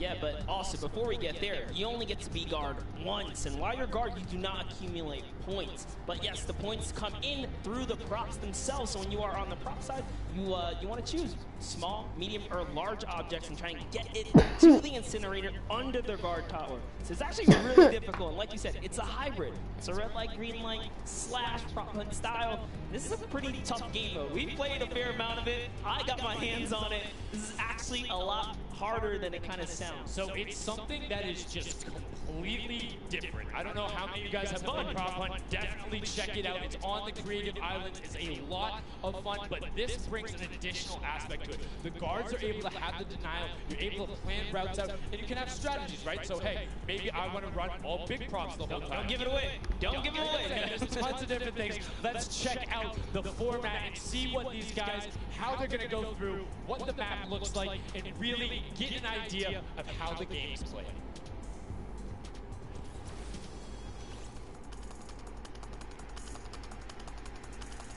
Get ready for more creative Fortnite with the latest competitive creative map, Junkyard Juke. This new game built off the fun of Prop Hunt with a twist. 8 teams will rotate through different roles on the map. 6 teams will transform into props and attempt to make it into the center of the map, while 2 teams of guards try to keep them away. Teams will rotate their roles over the course of 4 rounds, each team getting 1 turn as the guards. Their objective? To defend the incinerator from the other teams, armed only with revolvers and their keen attention to detail. During each round, teams of props will earn points by reaching the incinerator in the central pit. The bigger the prop, the more points. But be careful. Being bigger means you're easier to spot. To keep themselves from getting eliminated, prop teams need to time their movements very carefully. Every few seconds, the guard teams will be blinded for a short time, and the center point turns green, giving the props a chance to run for the hills, or rather, the pit. Once a prop reaches the goal, they respawn at their home base to start over, running as many props as they can before the match ends. If a player is eliminated, they also respawn at their home base, and need to start the trek all over again. After 4 rounds, each team's points from their prop rounds will be combined, and the team with the most points wins the game. So keep an eye out for those moving bushes, crates, and gnomes, and enjoy the Junkyard Juke. Thank you so much, Zeke, for that update. That's Junkyard Juke, something that has never before been seen. It looks kind of a little simple, but it's wacky, it's fun. There's a lot of small little minutia that go into it, things you can min-max on, and also there's just a level of ridiculousness that I enjoy so much. Just seeing somebody turn themselves into a literal dumpster and then try and weave their way past, it's a lot of fun.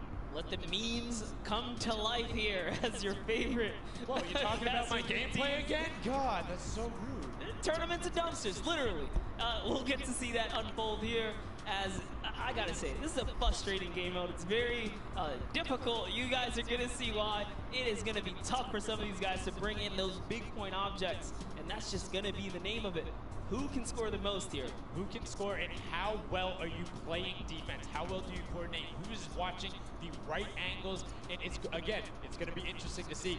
Do they switch up their strategy after from game 1 to game 2? Because there's so many different things you can do. But we are about to have the world premiere of Junkyard Juke. We are getting into set number 2. The Funky Fighters have 1 silver llama. Who will get the second? We now are in to set 2.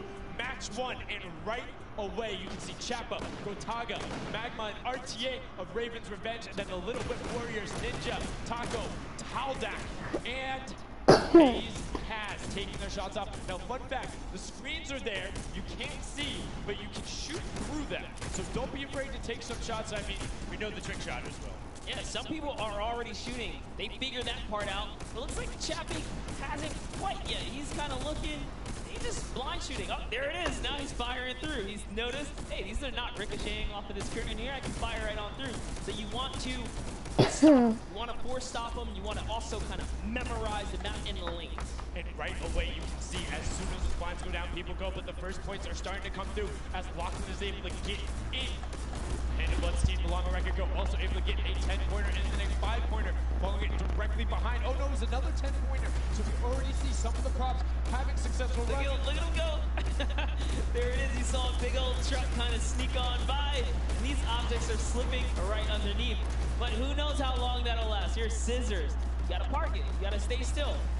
Oh, can he blend in? And one other thing you can note there, the props will clip through other objects that are there. So if you see something that isn't sitting perfectly naturally like Scissors was, right there, clipped into it, boom, got him brilliantly done. Lachlan hits one of those bounce pads that are stuck in there. They will launch you up in the air. But great run coming out from X-Sandy and Tomoya, utilizing the air conditioners to find their way to the end. Bensor and Alex JJ desperately trying to get in. Alex JJ for another 10-point prop, and Handed Blood gets picked up just before. That would have been a huge swing, but right now, Sunshine Soldiers in first place with 35 points. Finally, Sunshine Soldiers are doing good. Sunshine Soldiers taking the lead right now. This is a hard game mode to break free in because you got to think about it. These guards are not playing around. They are shooters, right, at heart. And at the end of the day, if something looks off, something looks odd, like this white vent right here, you're just gonna get popped. So you gotta be careful here. And there it is, nice job of, kind of hitting the brakes here. And oh, he hits one of those trapdoors. Let's talk about that, Sundown. So you can actually see it. There is the little tiny springs. They launch you upward. There's a couple that can be chained into each other. But if you are one of those bigger objects and you get sent up, you are just quite literally sometimes flying garbage. Yeah. But, it wouldn't be That's a bad spot. Dang it. if we didn't lay traps around, right? So, gotta kind of spice it up for the You people lucky. that turn into props, too. So you can also actually, the people who can turn into props, there's one pathway where you can chain 2 of them together. So if you can get there, you almost land directly in front of it. So as long as you time it correctly, you can use them slightly to your advantage, but most of the time they're a little bit more annoying. And boom, you can see that rusty truck going in. And now the Funky Fighters pulling out another lead, 60 points so far. And this is something important to know, guys. You have to get it into the incinerator, fully processed before the timer counts down, or else your point will not be processed. Which is a big thing on the min-maxing. What we mean by that is maximizing your efficiency. So if you were to get the most points possible, you run only 10 points the entire time. Not only because they're worth more, but they take less time to sort because they're the first one that goes through. The two-point props are able to run, I don't want to say relatively easier, but much easier compared to a dumpster and a card, particularly because you have cover. With that being said, take about an extra 3 to 4 seconds to sort, so it makes it that much less efficient, plus being only 20% of the point value. That's right, so Clytax there has chosen a big object Achin and Zond over here, smaller objects. They're kind of blending right into all of the dumpster trash. Clearly harder to track down and kind of, I guess, how do I say this? Sort out, right? Yeah. Amongst all the clutter here. Exactly. You want things that don't stick out, or you want something. You want to find a path for an object that you can take all the time. So you notice how there's a section where there's like 4 or 5 rusted cars. Grab a rusted car and go park yourself with those. Because yes, the guy knows. Oh, there's a bunch of rusted cars there. Screen goes back up. Oh, there's still a bunch of rusted cars there. I'm good. Next thing you know, the problem walks its way up. You can also, as you're running, walk rotation. So if you hit your crouch button, whatever you have that bound to, whether you're playing on controller, iPad, PC, all of them end up completely stopping, so it will send you totally naturally, just like what you would see. And this is also those moments, right? When you're in the guard, oh, someone spotted there, popped him. Tomoya, nice job seeing something out of the ordinary, but notice, he gets an elimination on the object. You don't earn points for that. So it's just your job to stop everyone from getting any kind of points, so don't break away with the lead. When you're in the guard tower, you can't allow other people to score, and you're not scoring. Which can end up being very interesting if the team in the lead, which generally happens because you have 3 chances to score, is shooting last round. Right? Because then it's all about how good are your pressure. And one other thing you can see, starting to fire through the screen, very well done for them, picking up an elim there. But right now, Cuddle Group already wresting the lead away. All 3 of them sitting there at 60, but they're 5-point processes, and it goes through as 2 more dumpsters throw themselves into the fray. Yeah, and that's because the Funky Fighters cannot earn points here in the guard round. The Sunshine Soldiers using this opportunity once again to just break away even closer to taking lead. And the Chicken Champions can't earn anything either. I love that from Clitax. Right away, hides himself behind the box, and you see his hands. He's like, please, please, make sure it's not there. And then, boom, gets the point, gets a nice little selfie going in. And you can see all of them getting sorted there. Another way, I'm all about the min-maxing. Point your camera towards the end. You go just a little bit faster. Sundown pulling off the strats here. The question is, can our competitors figure it out fast enough with their limited amount of games here? But 20 seconds on the clock. Can he get this in time?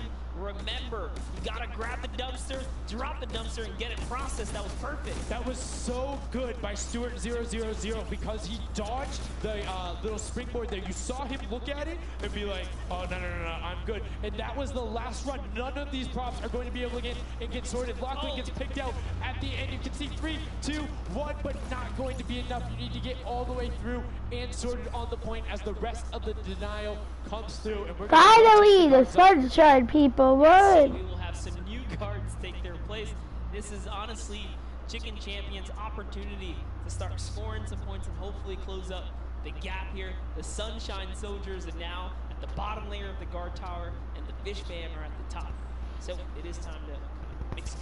My eyes are on the Funky Fighters right now. They're great. They're very close, and on top of that, they're the team with the silver llama. As we talked about, they are so incredibly close, doing everything they can to push towards the top. And you can see they got a lot of elims too in the round where they were playing defense. So not a ton of scoring going past them, only 35 points off the pace. But what I'm shocked about right now is there is nobody running 2-point props at all. 0. Tomoya is a genius. He was already spotted out for the statue. He kind of hit over to the side and said, you know what, I kind of gotta wait here. I can't park this statue out in the open. He's gonna be hunting for me, and that's exactly what he does. Kind of sits it over on the side there, and that's how he earns himself another point. So they're actually playing very, very smart here, and that's why they've been doing so good at these competitions. I think the guards need to be slightly more aggressive. There's it's unlimited ammunition. You can't run out. If you think something is suspicious, or if you just want to take a shot at it, shoot a shot. Yeah. What's the worst case that happens? You miss. There's no accuracy stats going on there. If something looks suspicious, don't let it through. You're the guards, and you want to deny as much as possible. And again, every match is for $55,000 for the winning team. You want that, and that will lead into the llamas as well. You don't want to end up in that 4th to 8th spot. You want to push past your competitors as we see a whole mess of air conditioners going into the water heaters in. It was fantastic for Raven's Revenge, and Llama Record Co. are also climbing their way up the leaderboard, 110 points so far. Great job for the Llama Record Company. Alex, JJ, Carnifex, Ben Austin, Hand of Blood.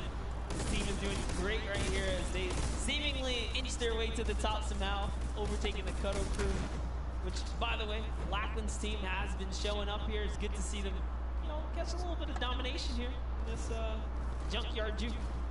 Well, like we said, the creative finals is all about celebrating the different types of creative skills. There's different ways to express that. We have the world run where it's there. We saw Sky Station Showdown, which shows off building and team tag.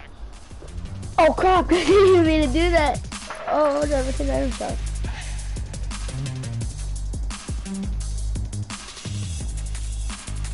Yes!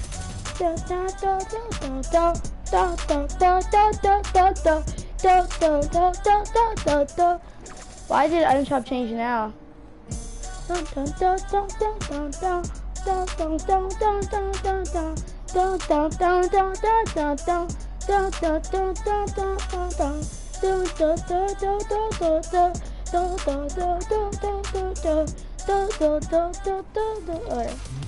Marshmallows back.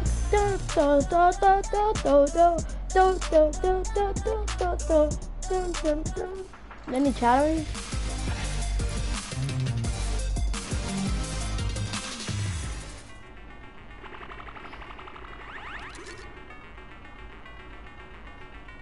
Hit her miss, hit her miss, hit her miss. Gotta get in here. But that was round 3 of 4 for this first game right here.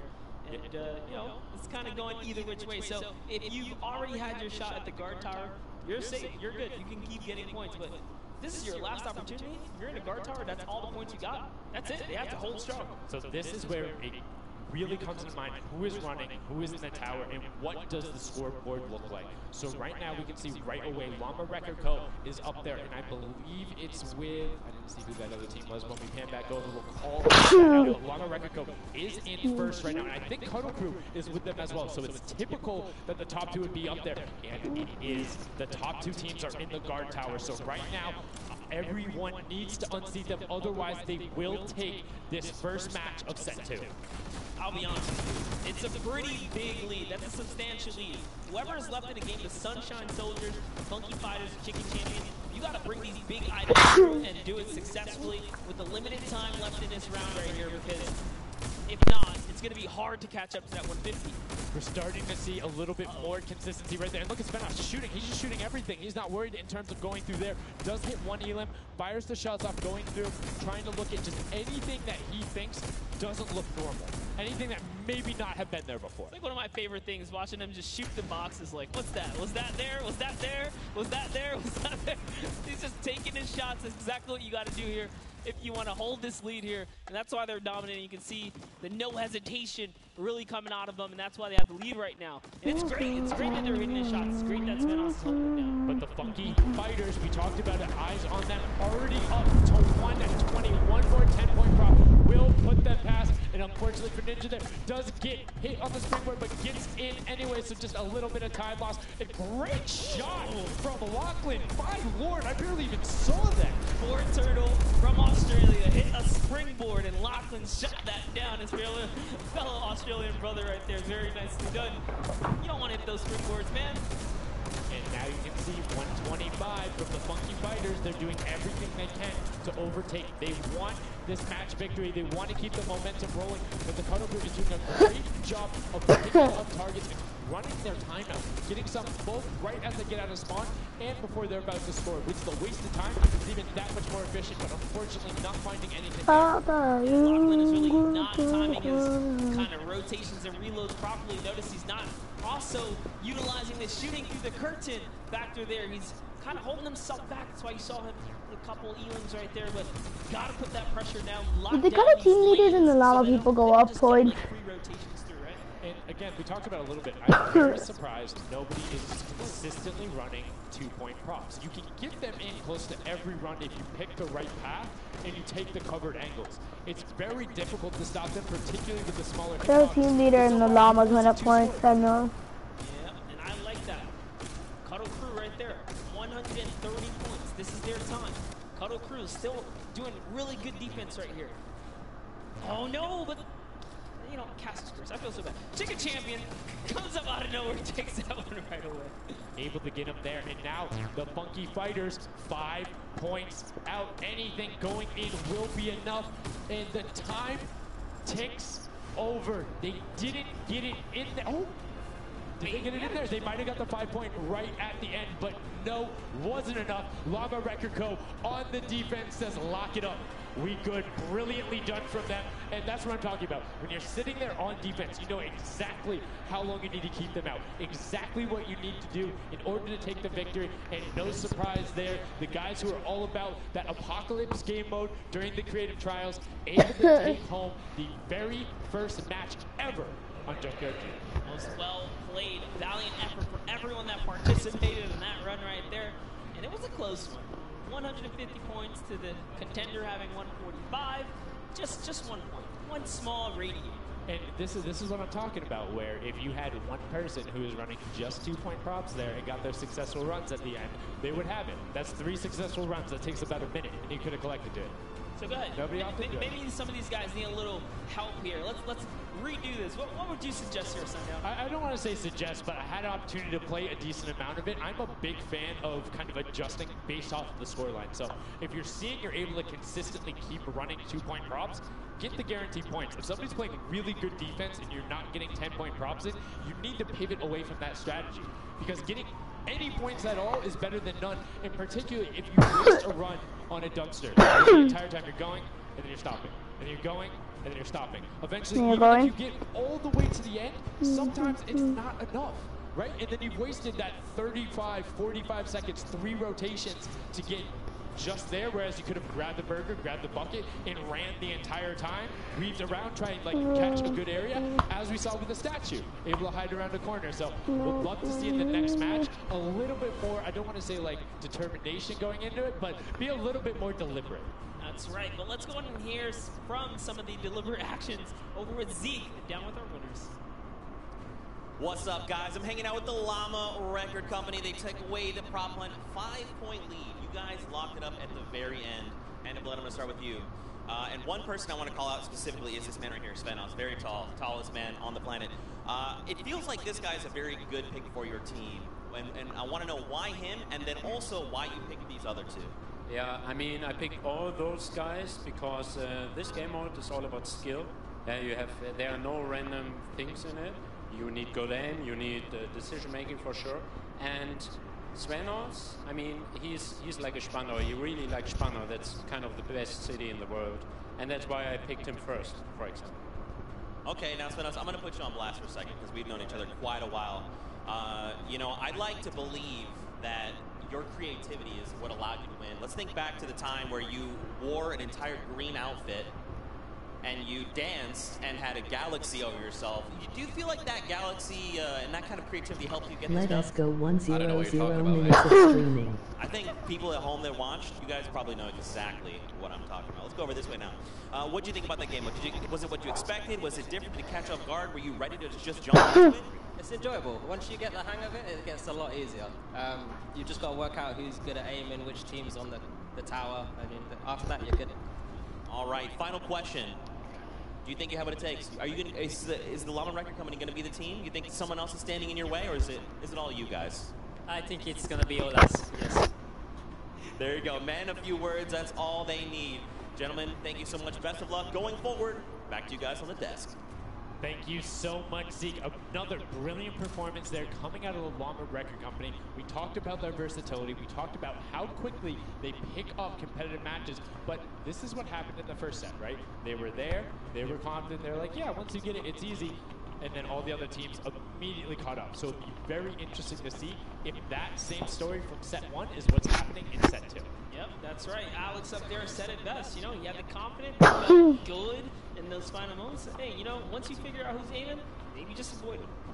Yeah, I mean, if somebody is hitting all their shots, you need to take a different route. You can't go and continuously challenge them because, again, we talked about that. If you waste all the time to run through and the guy hits a lucky, or I don't want to say lucky blind fire, but a consistent blind fire through there, don't keep running that way. But like we said, this is the first time seeing the Junkyard Juke mode. And we talked about the prop hunt mode earlier, but you can play it live right now in-game. There's an LTN that's available only for this weekend. Let's check it out.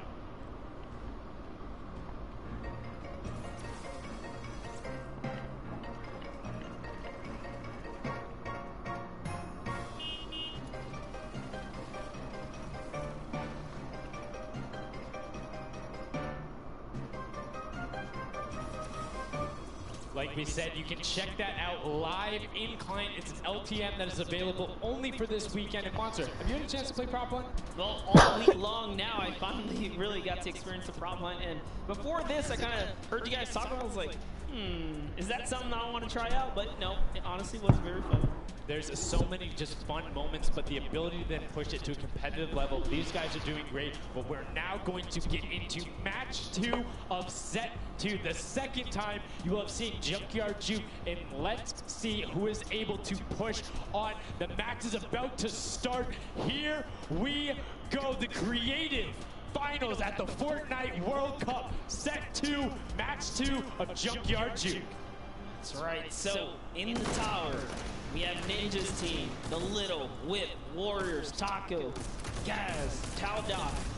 We're jumping straight into their POV, so notice Ninja firing right through those blinds. He saw something moving back there. He's trying to pinpoint, what was it? He does, of course, track him down with Sport Turtle. Ooh, just a little pixel, you know, you stand out, you're gonna get popped here. He needs to make sure he's still watching his left-hand side, though, because there is a whole run on that corner right now where people would be able to come out, and now all of a sudden you see Alex, JJ, Tyler, Ryan Fanta, MSYB all heading that direction. Nobody is checking that corner. He's checking it every now and then, but he's primarily aiming on the right, and Brent, as I say that now, looks back on over as the rush comes through, but MSYB and Rubius are able to get in. Brilliantly done from them, getting the first points on the board as the Funky Fighters again are able to pull out to a decent lead. What do you think?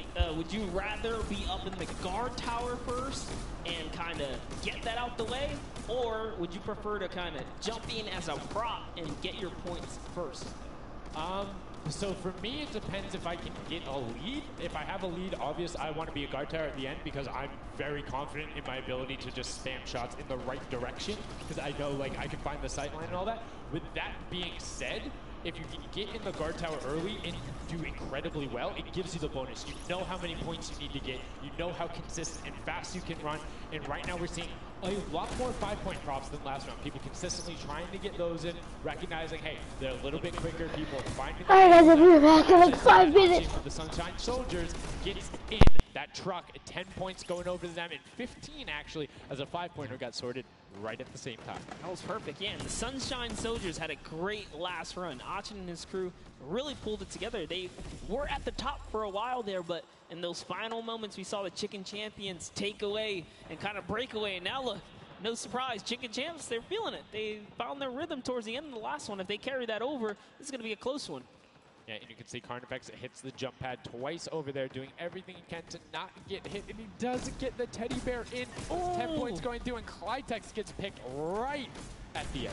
Right through the curtain. Taco is like, you know what, I'm going to check the close area. Look at how Chappie's doing it as well. He's actually eliminated 9 props so far, so he is really firing away here, trying to see if anyone's trying to make a mad dash while the curtains are up, and Sandy gets caught right there. Good shot right away. 20 seconds left, so players need to start running if they're going. Good shots coming out from Trappy to get it there and get the reload off. Saw the truck over on the side, is able to pick that one up, and now is looking for the smaller props towards the side. Knew there was movement, just wants to fire it up. Only 10 seconds left. They should be able to get the defense, but there goes a bucket. Look at it. Oh, the cactus. Those are hard to hit. There goes, able to pick it up just at the last second. Good attempt from Kutu, and you can see the points already coming across. Players so far sticking to their game plan. 5 and 10 point props all the way. That is the way to go. Inch your way up and over to that victory there. But that was just the first round of 4 here. Round 2 is going to begin. What's going to happen now is, again, the guard tower is going to mix up. We're going to see new players in the guard tower, and then the other players that were previously in the guard tower back on the prop hunt floor. Yes, you get 1 round in the guard tower, 3 rounds of running as the props, and you can see right away now you have the Funky Fighters up top, and the shots go out as soon as the blinds go down, not letting anything happen as the props march their way out of spawn. This is fun right here. I love watching these trucks waddle about, really trying to find their way, and they see the light go to change, plant themselves down, and they were back out to the field here. Yep, and desperately trying to avoid. Oh, there's no way. You're stacked on top of each other. Come on, you got to shoot one of the two. Shots are going towards it, but right now Zan trying to get that cuddly cute teddy bear into the incinerator. Not a sentence I ever thought I would say there, as the Archer is now doing everything he can. Hits the bounce target twice and is able to convert as Magma gets another good run and sneaks in under the shots of Dracius. That's right. And this This is just getting closer and closer as we have a three-way tie now. The Fish Fam, Llama Record Company, the Cuddle Crew, all at the top here, and it's still a very close game so far. Dan Yan right here from the Sunshine Soldiers, peeking around, using that camera angle, trying to see when it's time, wants to waste no time here. Bat, it goes down and off to the races she goes. But will it change? Yep. Actually, stops early too. Says, you know what, I'm gonna play it safe. I'm gonna stop before the curtain comes up. And she has to be having a blast right now. She says one of her favorite things about creative mode is kind of the wacky and Waynian situations you get into, particularly like prop hunt. So this must be a game mode that she's doing incredibly well and enjoying herself in. As you can see there, her team is able to get a couple of props in there. Gotaga and Clytex try to make the final little sprint. Hand of Blood gets another 10 points over, as does Taco with a 5-point statue there. Scissors is hanging around on the side there. Will go through. No, I did not mean to call you trash. You just are a dumpster now, quite literally. Quite literally, but oh, the rage. I read the lips. He said, I was so mad. He got taken out right there. And I like this. Let's see how he decides. He's going for those 10 points, though. Notice he went straight to the right for the big objects. That's the risk. That's what it was about. That's what happens. You need to be careful not only of the fact you're bigger, easier to see while you're moving, but you need to find a blank space in order to set down. Can't be clipping into anything else with 45 seconds remaining in round 2. And you can see Svetos a minute before the guard looked at him. He's like, I don't, nah, I'm out. Right there. And right now, relatively top heavy. 70-70, and as I said, Fish Fam does get their 80th point, but Lachlan hanging out on top of the Rebel, 28 seconds left, does find an angle that you know, no he actually really didn't watching. park either. He just jumped on top of it. You know, I haven't been to this section here where all the vehicles are. This is the section I'm talking about, where you can grab a burger in a bucket, go out, and not expose yourself except for during one period. And as long as you either full run the time through, or you opt to sit still during that time, then you're good. You will score literally every single run. It's just you have to be a 2-point prop, and you have to go to that exit. Oh, Dan Yan right there, unfortunately, couldn't push through in those final moments there. And that was round 2 of 4, as we are looking to get into round 3 next. So they can earn some more points. And every single set matters, right? Every game matters, because there's a lot of prize on the line. Yes, every single match is scored. The top 4 will receive a gradient of money going from $55,000 down to 20, and then you have the 4th through 10th all receiving 10. That prize is then decided who will receive the Silver Llama. The Funky Fighters currently have one, but who will be able to press with them? Clytax, that vehicle is way too big, buddy. You can't just be trying to squeeze it behind that and not think someone's going to see the tail end of it. Here we have Bensor and Drakias close by one another. Bensor gets popped through the blinds there. And wait, so he's going to take a couple shots. He said, does this truck belong here? He did miss, though. Lucky for him. The bad aim and that moment right there is going to allow him to sneak that big 10-point. No! He gets taken out. Right there, that's no points for him. 10 is huge in this mode, too. It's very difficult to get a vehicle all the way through. I mean, it's swingy, right? If you think about it, the last round was one with 150 points, right? So if you get a singular 10-point profit, that's not an insignificant percentage there. Like, that's going to be able to help your team, but you also need to set your feet there, as Kororo didn't hit the crouch button. It was like, I see you wiggling a little bit there. Yoink. And there's Ninja, Ryan, Fronta, Chappie, and many others still in the running here. Just kind of peeking around. You see Tyler shooting straight through the curtain. It almost looks like he's beelining his shots down the aisle there, trying to see if he can get anyone trying to exit out. Zan sees one pop up in the air, and I think he might have clipped that person out. Nobody was watching that side. Oh, Fish Fam needs to communicate better right now. Nobody was covering that other side. We saw 2 teams able to get a decent run out. But right now, Llama Record Company still holding the lead, sitting at 100 points. But don't forget, Fish Fam are up on top right now.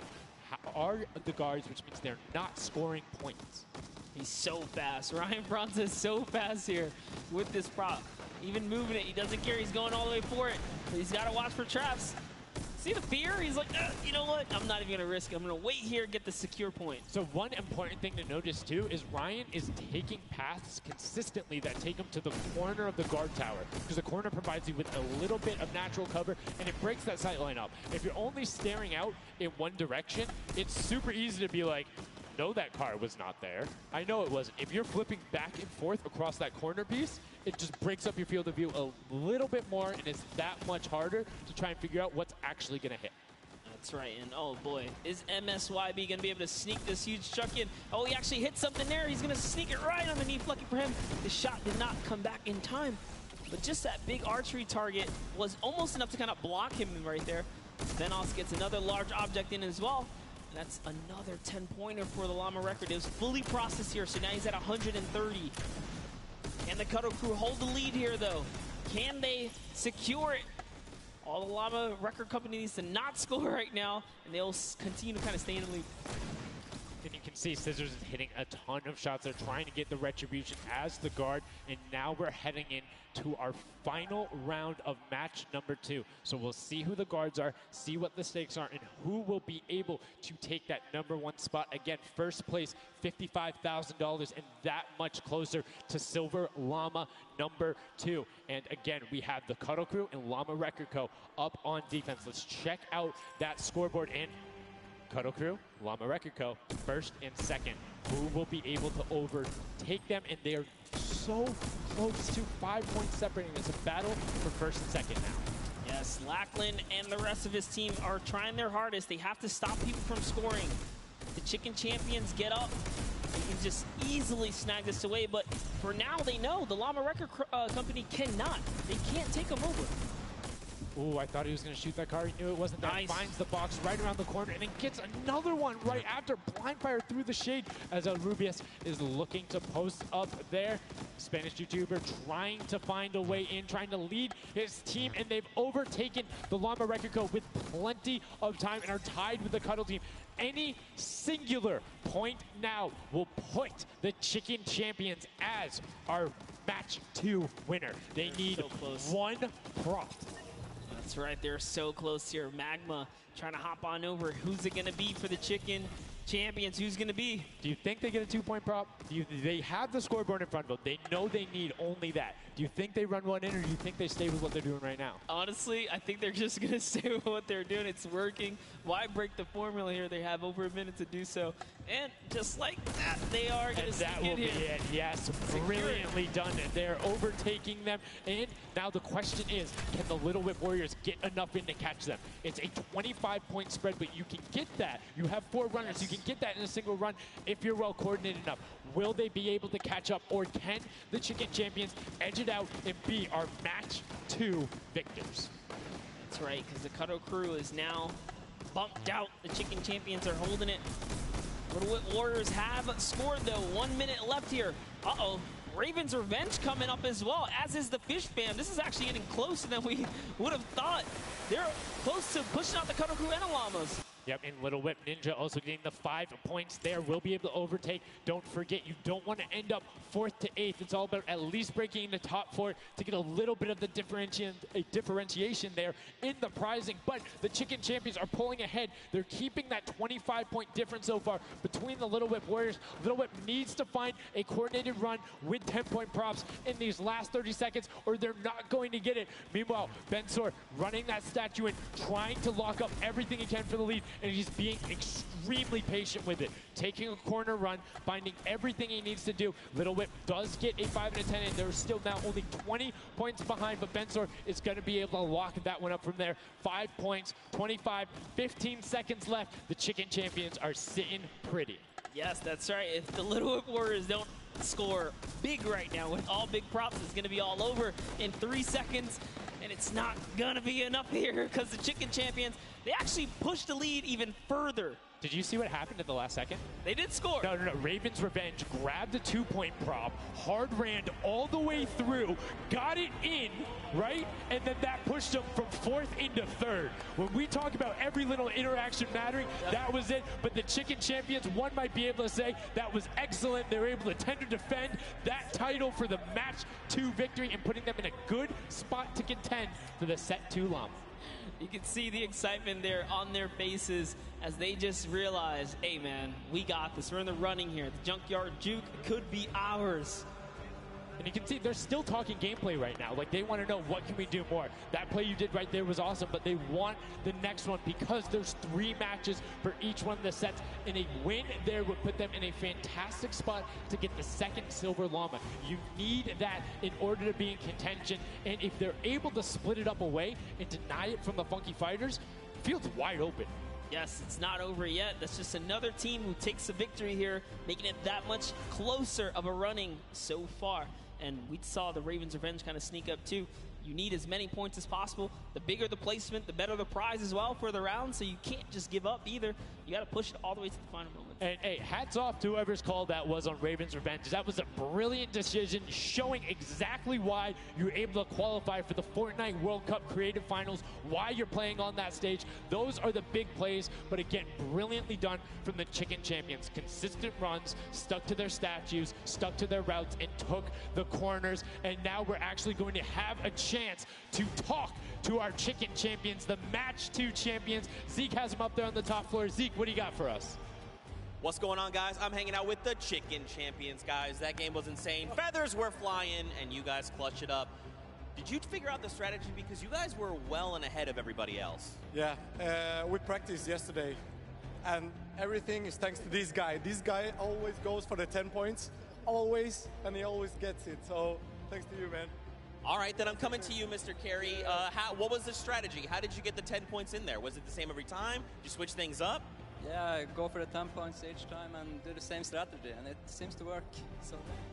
So in this intense game of red light, green light, were you like stopping early, or were you just like going as far as you could go and then waiting for someone to spot you and stopping, or what was your plan? I'm taking it very patiently. Yeah. All right, now over to you guys. What do you guys think of this game mode? Has it been everything you thought it's been? Yeah, it's great. We had a game plan. We definitely did what we came to do, and yeah, that's what we expected. So. Very well. I want to give you the chance to tell the world, you know, all the fans something. What do you want to tell them? Thanks for the support from Spain, for the other world, and my team is it's good in this mode, and will we win the next match? There you go. The excitement is real. Gentlemen, congratulations. Best of luck going forward. We're sending it back your way. Brilliantly done there from the Chicken Champions. Thank you so much, Zeke.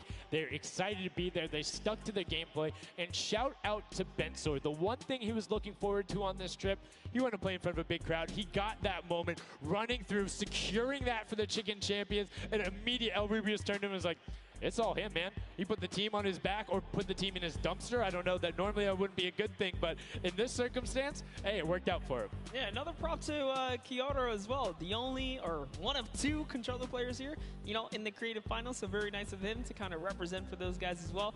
And again, just showing that he's got the moves out there. He had the moves, was able to find the right angles, and now we've seen some developments from match 1 to match 2. Yep. What was the big was different? In that last one, honestly, finally seeing someone pick up those 2-point props, right? Using those are points right there. But with that, we'll jump over to Bala. We'll take a fun look at some of the things that developed in our last few moments. Thank you so much, guys. Yes, the Junkyard Juke is developing nicely. Everybody's starting to figure out what all the different tools and props they have available to them. So with that, we're going to hop into some of the tips and tricks that I've seen from the Junkyard Juke so far. We can roll the clip right now as all these players. The first thing I want to point out is there are these springboards. Unfortunately, Dan Yen gets picked out of the sky there. Not too happy about that. But using the statue, this is one of the interesting scores I saw with the statue. Those higher point objects being useful. Scissors here with the springboard. The recovery, it just barely doesn't get into the incinerator at the last second. And then here we have we have again just an awesome run towards there, looking like a scene out of everybody, you know, crossing the street at the same time. Here's Tracius hitting some amazing shots through the black, and then he just continues shooting, just hoping that he can get a shot. This is the other team that cut him through, doing the same thing, but then also synchronizing, making sure they have coverage on all angles. Finally, Tomoya made some amazing calls. We'll listen to them in a second, but this is what he did. Always timing it perfectly so that he can get in and make make sure that his teammates also go at the same time and make it into that incinerator. So we're going to head and listen to what those communications were like from Tomoya and team. In this one, they made sure the count was perfect. 2, 3, 4. I got win. We are both. 3, 4, 5. Stop. I'll take this. If they don't kill me, I'll score 10. Don't 1, 2, 3, 4. I got 10. No! We are strong team. Yeah. I scored 0 in the second round. That's the problem. I scored 0 in the first one, so. Like, we are all close points. There you go. The Funky Fighters, you know they won the first Silver Llama. We're going to see if they can win the next one. We got one more match here on Junkyard Juke to go. And we'll see who will come out on top with the Silver Llama from this. Guys, back to you. Thank you so much, Bala, for that great breakdown, listening to the concept. That's one thing I hadn't considered. I always just kind of like, yeah, it's going to come up now, but these guys all along talking, have one guy counted out, that guy's just like a metronome, make sure he has it on the dot every single time. Brilliantly done from them, but will they be able to take back that top spot? We've seen them do it. If they can grab that Silver Llama, they'll be in such a good spot. But right now, they aren't seeing the same success they saw before. Yeah, you want to get the Silver Llama, but to get there, you got to make a new strategy. I think that right there, there was a lot of information in that bit right there. You kind of noticed the team synergy, and he said something very important in his interview there. Talking about being patient. You really have to be patient. You can't let the frustration get to you. You saw Scissors, very expressive on the cam. Just, it's hard to get the pointer. That's what I talked about before this whole thing started. I said, trust me, this is a lot harder than you guys think. You might just, oh yeah, I'll turn it to something and run it through. Nah, man, you're gonna get shut down. Well, I mean, it's just like, if you think about it, it's the mental aspect that really comes with it. If you're able to frustrate somebody else, then they're that much more off their game. And these guys are all great at that, coming through from some of the Death Run qualifiers. It makes it that much harder. But thank you guys so much for joining us here. And again, don't forget, there is fantastic, awesome event-specific merch starting here right now, today on the 26th. You can also get it on retailrow.com. Make sure you celebrate the event. Remember, grab some from your friends, your brothers, your family, people who couldn't be here, and celebrate the first ever Fortnite World Cup. Now, you saw some of your favorite pros and competitors here rocking that new swag. Definitely loving it. All types of collaborations going on here. I love it when Fortnite releases new gear. This kind of allows me to always spice it up. I'm always a fan of anything Fortnite swag. That's pretty much like 98% of my wardrobe at this point. I mean, love the logos, love the bright colors, but enough from us. Match 3, set number 2, the final one on the original version of Junkyard Juke before we see the remix later on. Are you guys ready? That's right. And let's begin. The first round is underway. Match number 3, set number 2. Who will be able to incinerate the props the most? Who will push out to the lead? And can anybody upset the Funky Fighters who took that first llama? You need to make sure they don't get this one here. And basically, everyone's first place. You can see there, Taldak did land a shot straight through the curtain. Very nicely done. Another kind of lane, right? You want to look at your lane, see which lane is available to you that's easy to maneuver the objects you want to bring through. Vitex, for example, here is using a bear. There are no bears in this section, but he says, you know what?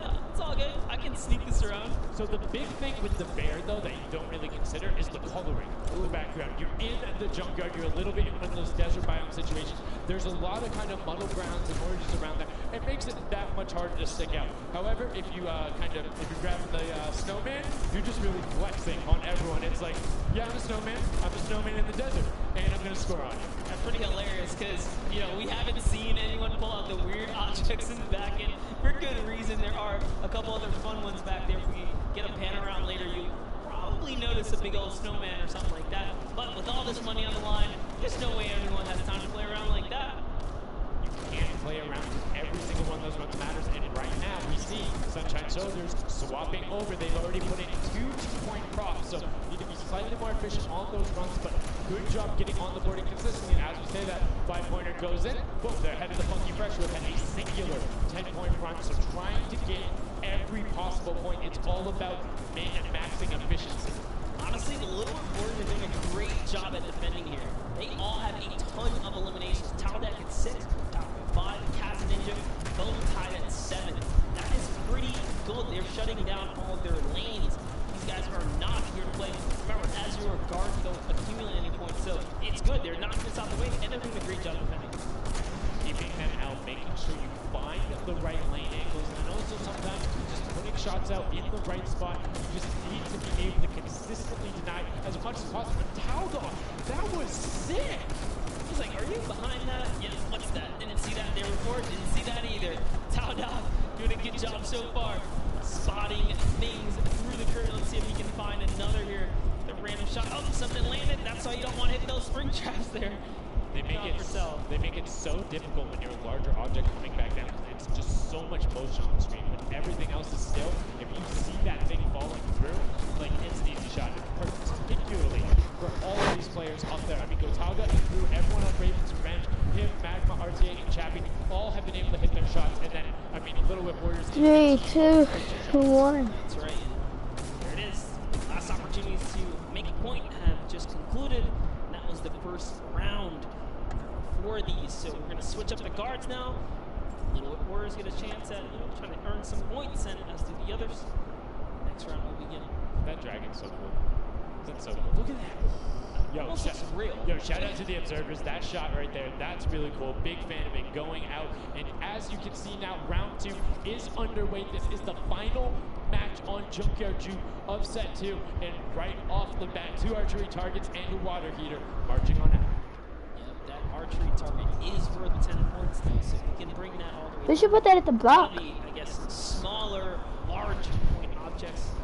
Magma doesn't even care. He's impatient. He saw the blinds open up. He just kept going. Savenoff did pump the brakes, though. Even right here, notice stops very early. He's just trying to blend in and get as many points as possible right here. Ooh.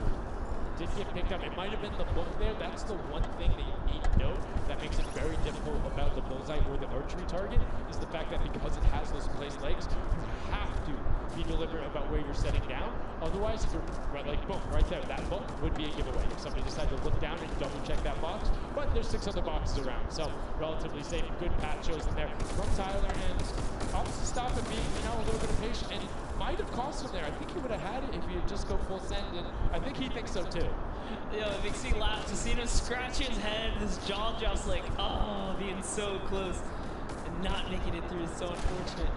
Taldat is going to find a little bit of success there as the Suezo, and we saw Alex J. Jane for a bit is very close to scoring as well. Here's Zan from the Fish Band, presenting, hugging really close to that cactus. So long as he's not pushing through it, he is going to sneak on out. He kind of hiccups there. He's going to go all the way. He doesn't care if the curtain comes down. He sneaks right underneath Tamoya. And his team up top, Funky Fighters, are at 35 points now in the guard tower. They can't earn any more. That was a great run there by Zan. Now you can see Svenos waiting until the blinds go down, making sure he can find an angle. Then pushing into his knees to be careful of that spring right there, but doesn't matter. It gets picked up anyway as it's like, hey, there wasn't a car there before. Alex JJ now looking to find the run. You can see Fishman and on the record code hanging out at the top, but again, haven't had the chance to be up there, so it can be expected.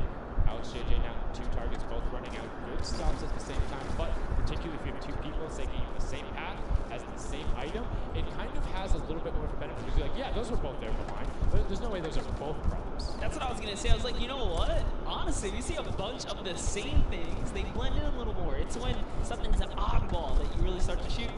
So maybe it is a good idea to time it, right? But there's split spawns, so you don't always consistently. There's different spawn points around the map that have the different exits as you go out, so you can coordinate with a teammate. Or what you can also do is sort of bait somebody else to do it, right? So you see somebody is running an archery target, and you're like, okay, I'm just going to grab that too, and you follow their path. And if they get picked up, oh, well, you look slightly more natural, particularly if you're that much more patient. And you can see Svenos is actually doing that right now with Carnifex, both of them going into the box. Svenos does hit the spring, is hanging up behind the car, and will get the score. That's a great run. Yeah, he actually recognized Horace was not looking down in the right direction, so he took advantage of that. Funky Fighter let his guard down for just a second there, and he did manage to sneak on through. So that was the big point there in the final seconds, as this round is now coming to a close there. Next round is going to begin. We're going to switch up the guards. Take a from the guards. Round 3 kicking off in the final match of set 2 at the Creative Finals. Who will be able to take that second silver llama? And right now, you see Benzor is going in for the 10-point prop right away. Kutu does get the Mimic, but then opts to go for a different route as players are starting to feel a little bit of the pressure here. You can tell they need to score points. It's the first time we're starting to see some gnomes out there and another teddy bear on the run. That's right, Kantaka representing here. He's putting himself straight behind every object that he can. I love that they're using the smaller objects. It's so much easier to score with those. When you bring those big ones out, it really is hard. He actually put himself inside the truck. You see that? He's following Kuta so close here. Just got to use him as bait, really. As you get behind him, he's safe. Yep, because they don't think they're going to fire twice in there. That's the benefit of it. But right away, you see Kaz Taco Chappy. Great little run there from the Little Bit Warriors. That's going to push them back into contention. There's 65 points currently, but a dumpster going in from Hand of Blood. Another 10 points for Llama Records, though, pushing them up to 90. And they were the winners of that first match. So if they can hold on, they know they'll be the guards in the final round. They need to build up as much of a lead as possible here. Carraro actually has 15 eliminations, so he had a super successful guard round. But the Chicken Champions need to get picked up here. They need these points. There it is. He's doing a lot of work for his team, showing that, hey, I can push this up here too. Just gonna go ahead and take that 5-pointer, throw him right over the fish fam now. And they're in the top 3 running. That was a great run from him. Corner peak the entire time, made sure nobody was looking for him. He was barely prepared, but right now, Benzor coming through. The Chicken Champions, and they overtake in the last minute. That's 10 more points. That is going to go through for them and starts pushing up. Llama Records needs to get in some runs. The Chicken Champions will not be on the defense with them for the last one. So they're pushing through. Right now, it is the Sunshine Soldiers and the Fish Fam up there. So they're doing their best to delay everyone. X-Sandy gets picked off by Tyler, and now Carnifex is chilling in the back on that rusted out car. Hand of Blood just barely avoids the shot. Saw the hitbox going through there. The Tracers finding a way through the window, but not enough as Tracers gets in. 2 more 10-point props also going over, and we're seeing, I think, a little bit closer of a score here, minus the fact that the Chicken Champions haven't shot. Yeah, this is pretty rough. Neither have the Llama Company. The Llamas have not shot, went into the guard tower at all. You can tell because when we go to their POVs, they don't have any elims, so they have not taken a run yet. Yes, excuse me, I misspoke there, meaning the Chicken Champions had already shot. Oh, the fact that they're already so they're doing great. Llama needs to press on it. The only team who really has a definitive lead right now is the Chicken Champions. Effectively, they're up 30 points on the rest of the field because Cuddle Team and Llama Record both have to shoot next round. Oh boy, so they can't secure a big lead here in the last couple of seconds if something can't get processed. Oh, the poor Burger at the very end. Burger did not get processed. We like it, never frozen there. Brilliantly done. Doesn't find it. Great work from coming out, and Carnifex doing a great job. Round 4 will begin.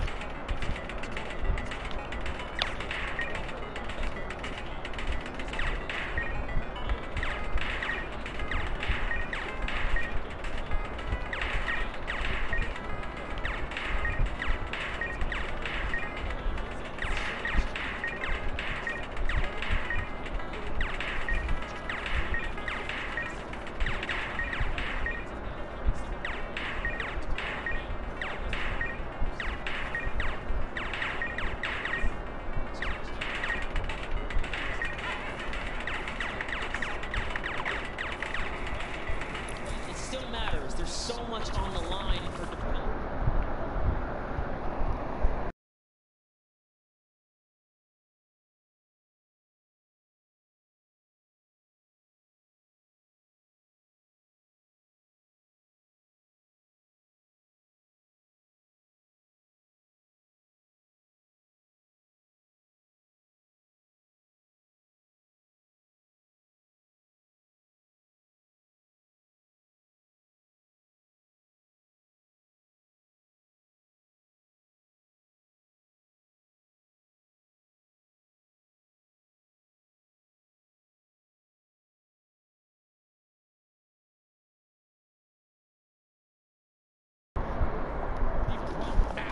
So far. Yes, they have. They were doing so good. Oh, Ninja hits a huge spike there. He's trying to dodge, and he's so close to making it through. very, very close. Here comes a 10-pointer from Taldock, sneaks it right in. That's great for the Little Whip Warriors. That's actually going to throw them over the Llama Record Company right there. Cuddle Crew actually is somehow up. No, the Little Whip Warriors actually went to second place now. They're so close to overthrowing the Chicken Champions as well.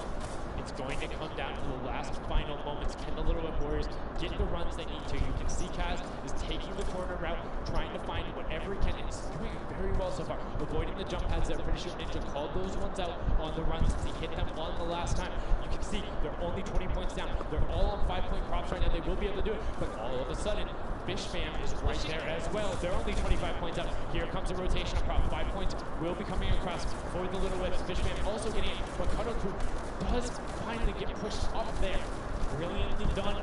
15 points now separates them, but Ryan gets one in for the Tender Defenders, pushing it back up to 25 with only 30 seconds remaining. Rubius knows if he can get this water heater in, if he can be safe. Oh, apologies, did it so well. He was the statue going on there. And as you can see, hits the jump pad, stays on the corner, will get it in. That's going to push them 30 points clear. But as I say that, Fish Fam catches right back up. 19 seconds left, Monster, in the final match of set 2 on Junkyard Juke. Can the last minute scores come through? 25 points, they need a run of 10. Kaz got in, the box is coming just behind. Fish Fam gets picked up. The Chicken Champions have done enough to round out the final match. Brilliantly done in match 2, repeat in match 3. They are the Chicken Champions.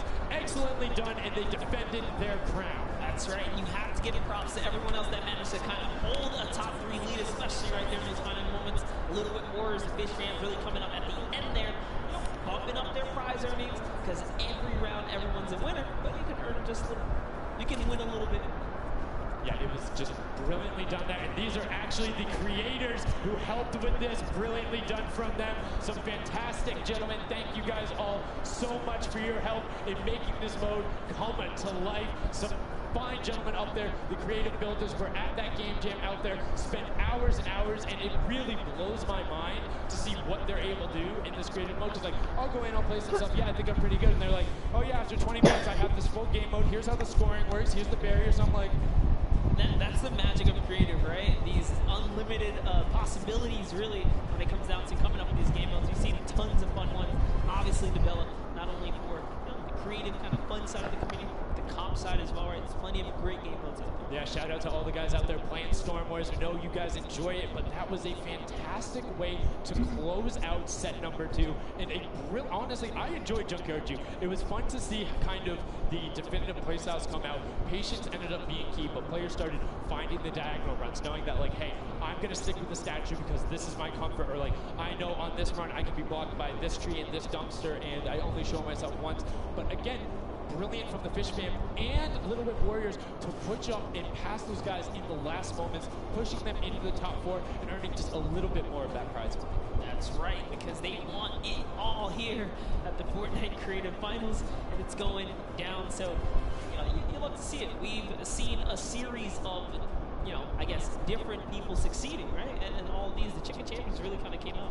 Well, that's what, again, I love about all of this and about creative. There's so many different skills that Fortnite isn't all about one individual thing. You see these guys, and what they're doing is incredibly well. Able to execute the game plan, talk with their teammates, come up with something new, and the Chicken Champions elevated. They were clearly better than the rest at Junkyard Juke, but the question is, will that continue when we get into the Golden Games? Right now, we're going to get a chance to speak with the Chicken Champions, who's up top with Pooks. Pooks, what do you got for us? Thank you so much, Sundown. I am down here with the Chicken Champions, who surprisingly didn't fly the coop. They put on an absolute clinic today in the creative trials. I'm here with Rubius. Now, you guys won the last game as well, so 2 in a row. You guys had a pretty great strategy.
the next mode. It's amazing, and well, it's parkour. I think my team is very good in parkour, and I win. We win. You guys are so confident. I love it. Into your next games. Congratulations. Thank you so much. Sundown, back Can I to send you. some love to Twitch chat? Let's go. Twitch chat. Twitch chat. There we go. It's everywhere, man. Thanks for the plug out there, El Rubius. Fantastically well done. Love to everyone all over, no matter where you're watching, whether it's Fortnite.com/watch, on Twitch, on YouTube, in client, you're loading up all that stuff. Thank you guys so much for all of this and being here. Set 2 is done. It's wrapped up. But, I mean, we saw a big shift in the gameplay. We saw a lot of different changes going on, and it's going to be interesting to see what ends up converting into the Golden Games when we see a little bit of a remix on it. Not going to spoil any surprises. I know, it's fine, but I'm just curious to see who is able to then take their gameplay and enact it when you get to think on it, because you get to then process and be like, okay, we were this close. We were right there. If we had maybe like a little bit more aggressive, or like maybe if we were a little bit better on defending, or maybe one person picked a different lane, the result could have been different. And these guys have been so good at adapting to the circumstances that I have no doubt that the Chicken Champions aren't just going to comfortably sit on top. Yeah, not only that, they gave away some strategies, so we'll see if Bala outside can kind of break that down and see if he can give us a little more insight on it. Thank you so much, guys. The action is heating up. It's also heating up outside. Trying to cool off a little bit here at the Fan Festival, but awesome games of Junkyard Juke, and Chicken Champions seems to be racing away with this one. We're going to take a look at some of the moments from that last game and how they won. So here, first off, just having a good time in the front, and also maybe also flexing a little bit their trophy that they may have just secured in terms of a llama. We'll find out that later. But their strategy the entire time, they said it before in the last game, they're just trying to go for the high points. They're just trying to score these, at least getting not those 2 points that Monster was advocating for, but go for the statues, go for the boilers, all those things that net you tons of points, and that's how they came out to a lead. Here it is again, then just cheering on. We have the reactions from the Chicken Champions on their win as well. Nice trophy lifts. Maybe they'll be doing that later on here. The statue using that to get above the opponent's vision, their field of view, so that they can't see, they can't hit their shots, and the reactions of the win. Just bliss as they win their second game there on Junkyard Juke. Absolutely amazing stuff, guys. I can't wait to see who's going to earn that and who's going to continue on towards their path to the Creative World Cup Champions. Thank you so much, Baller, for that in-depth analysis. Now, I know you guys want to see the standings. We want to see them as well. Unfortunately, there was a slight little hiccup. We want to make sure everything is right, because this is a huge moment for all of these guys up on that stage. So while we sort that out, we're going to go to a quick break, and when we come back, we will have the standings after set 2, and then move into set 3, which is the world premiere, never before seen world run. So if you need to go do anything, go do it now. Take your bio breaks, take care of everything you need, and then we will be right back.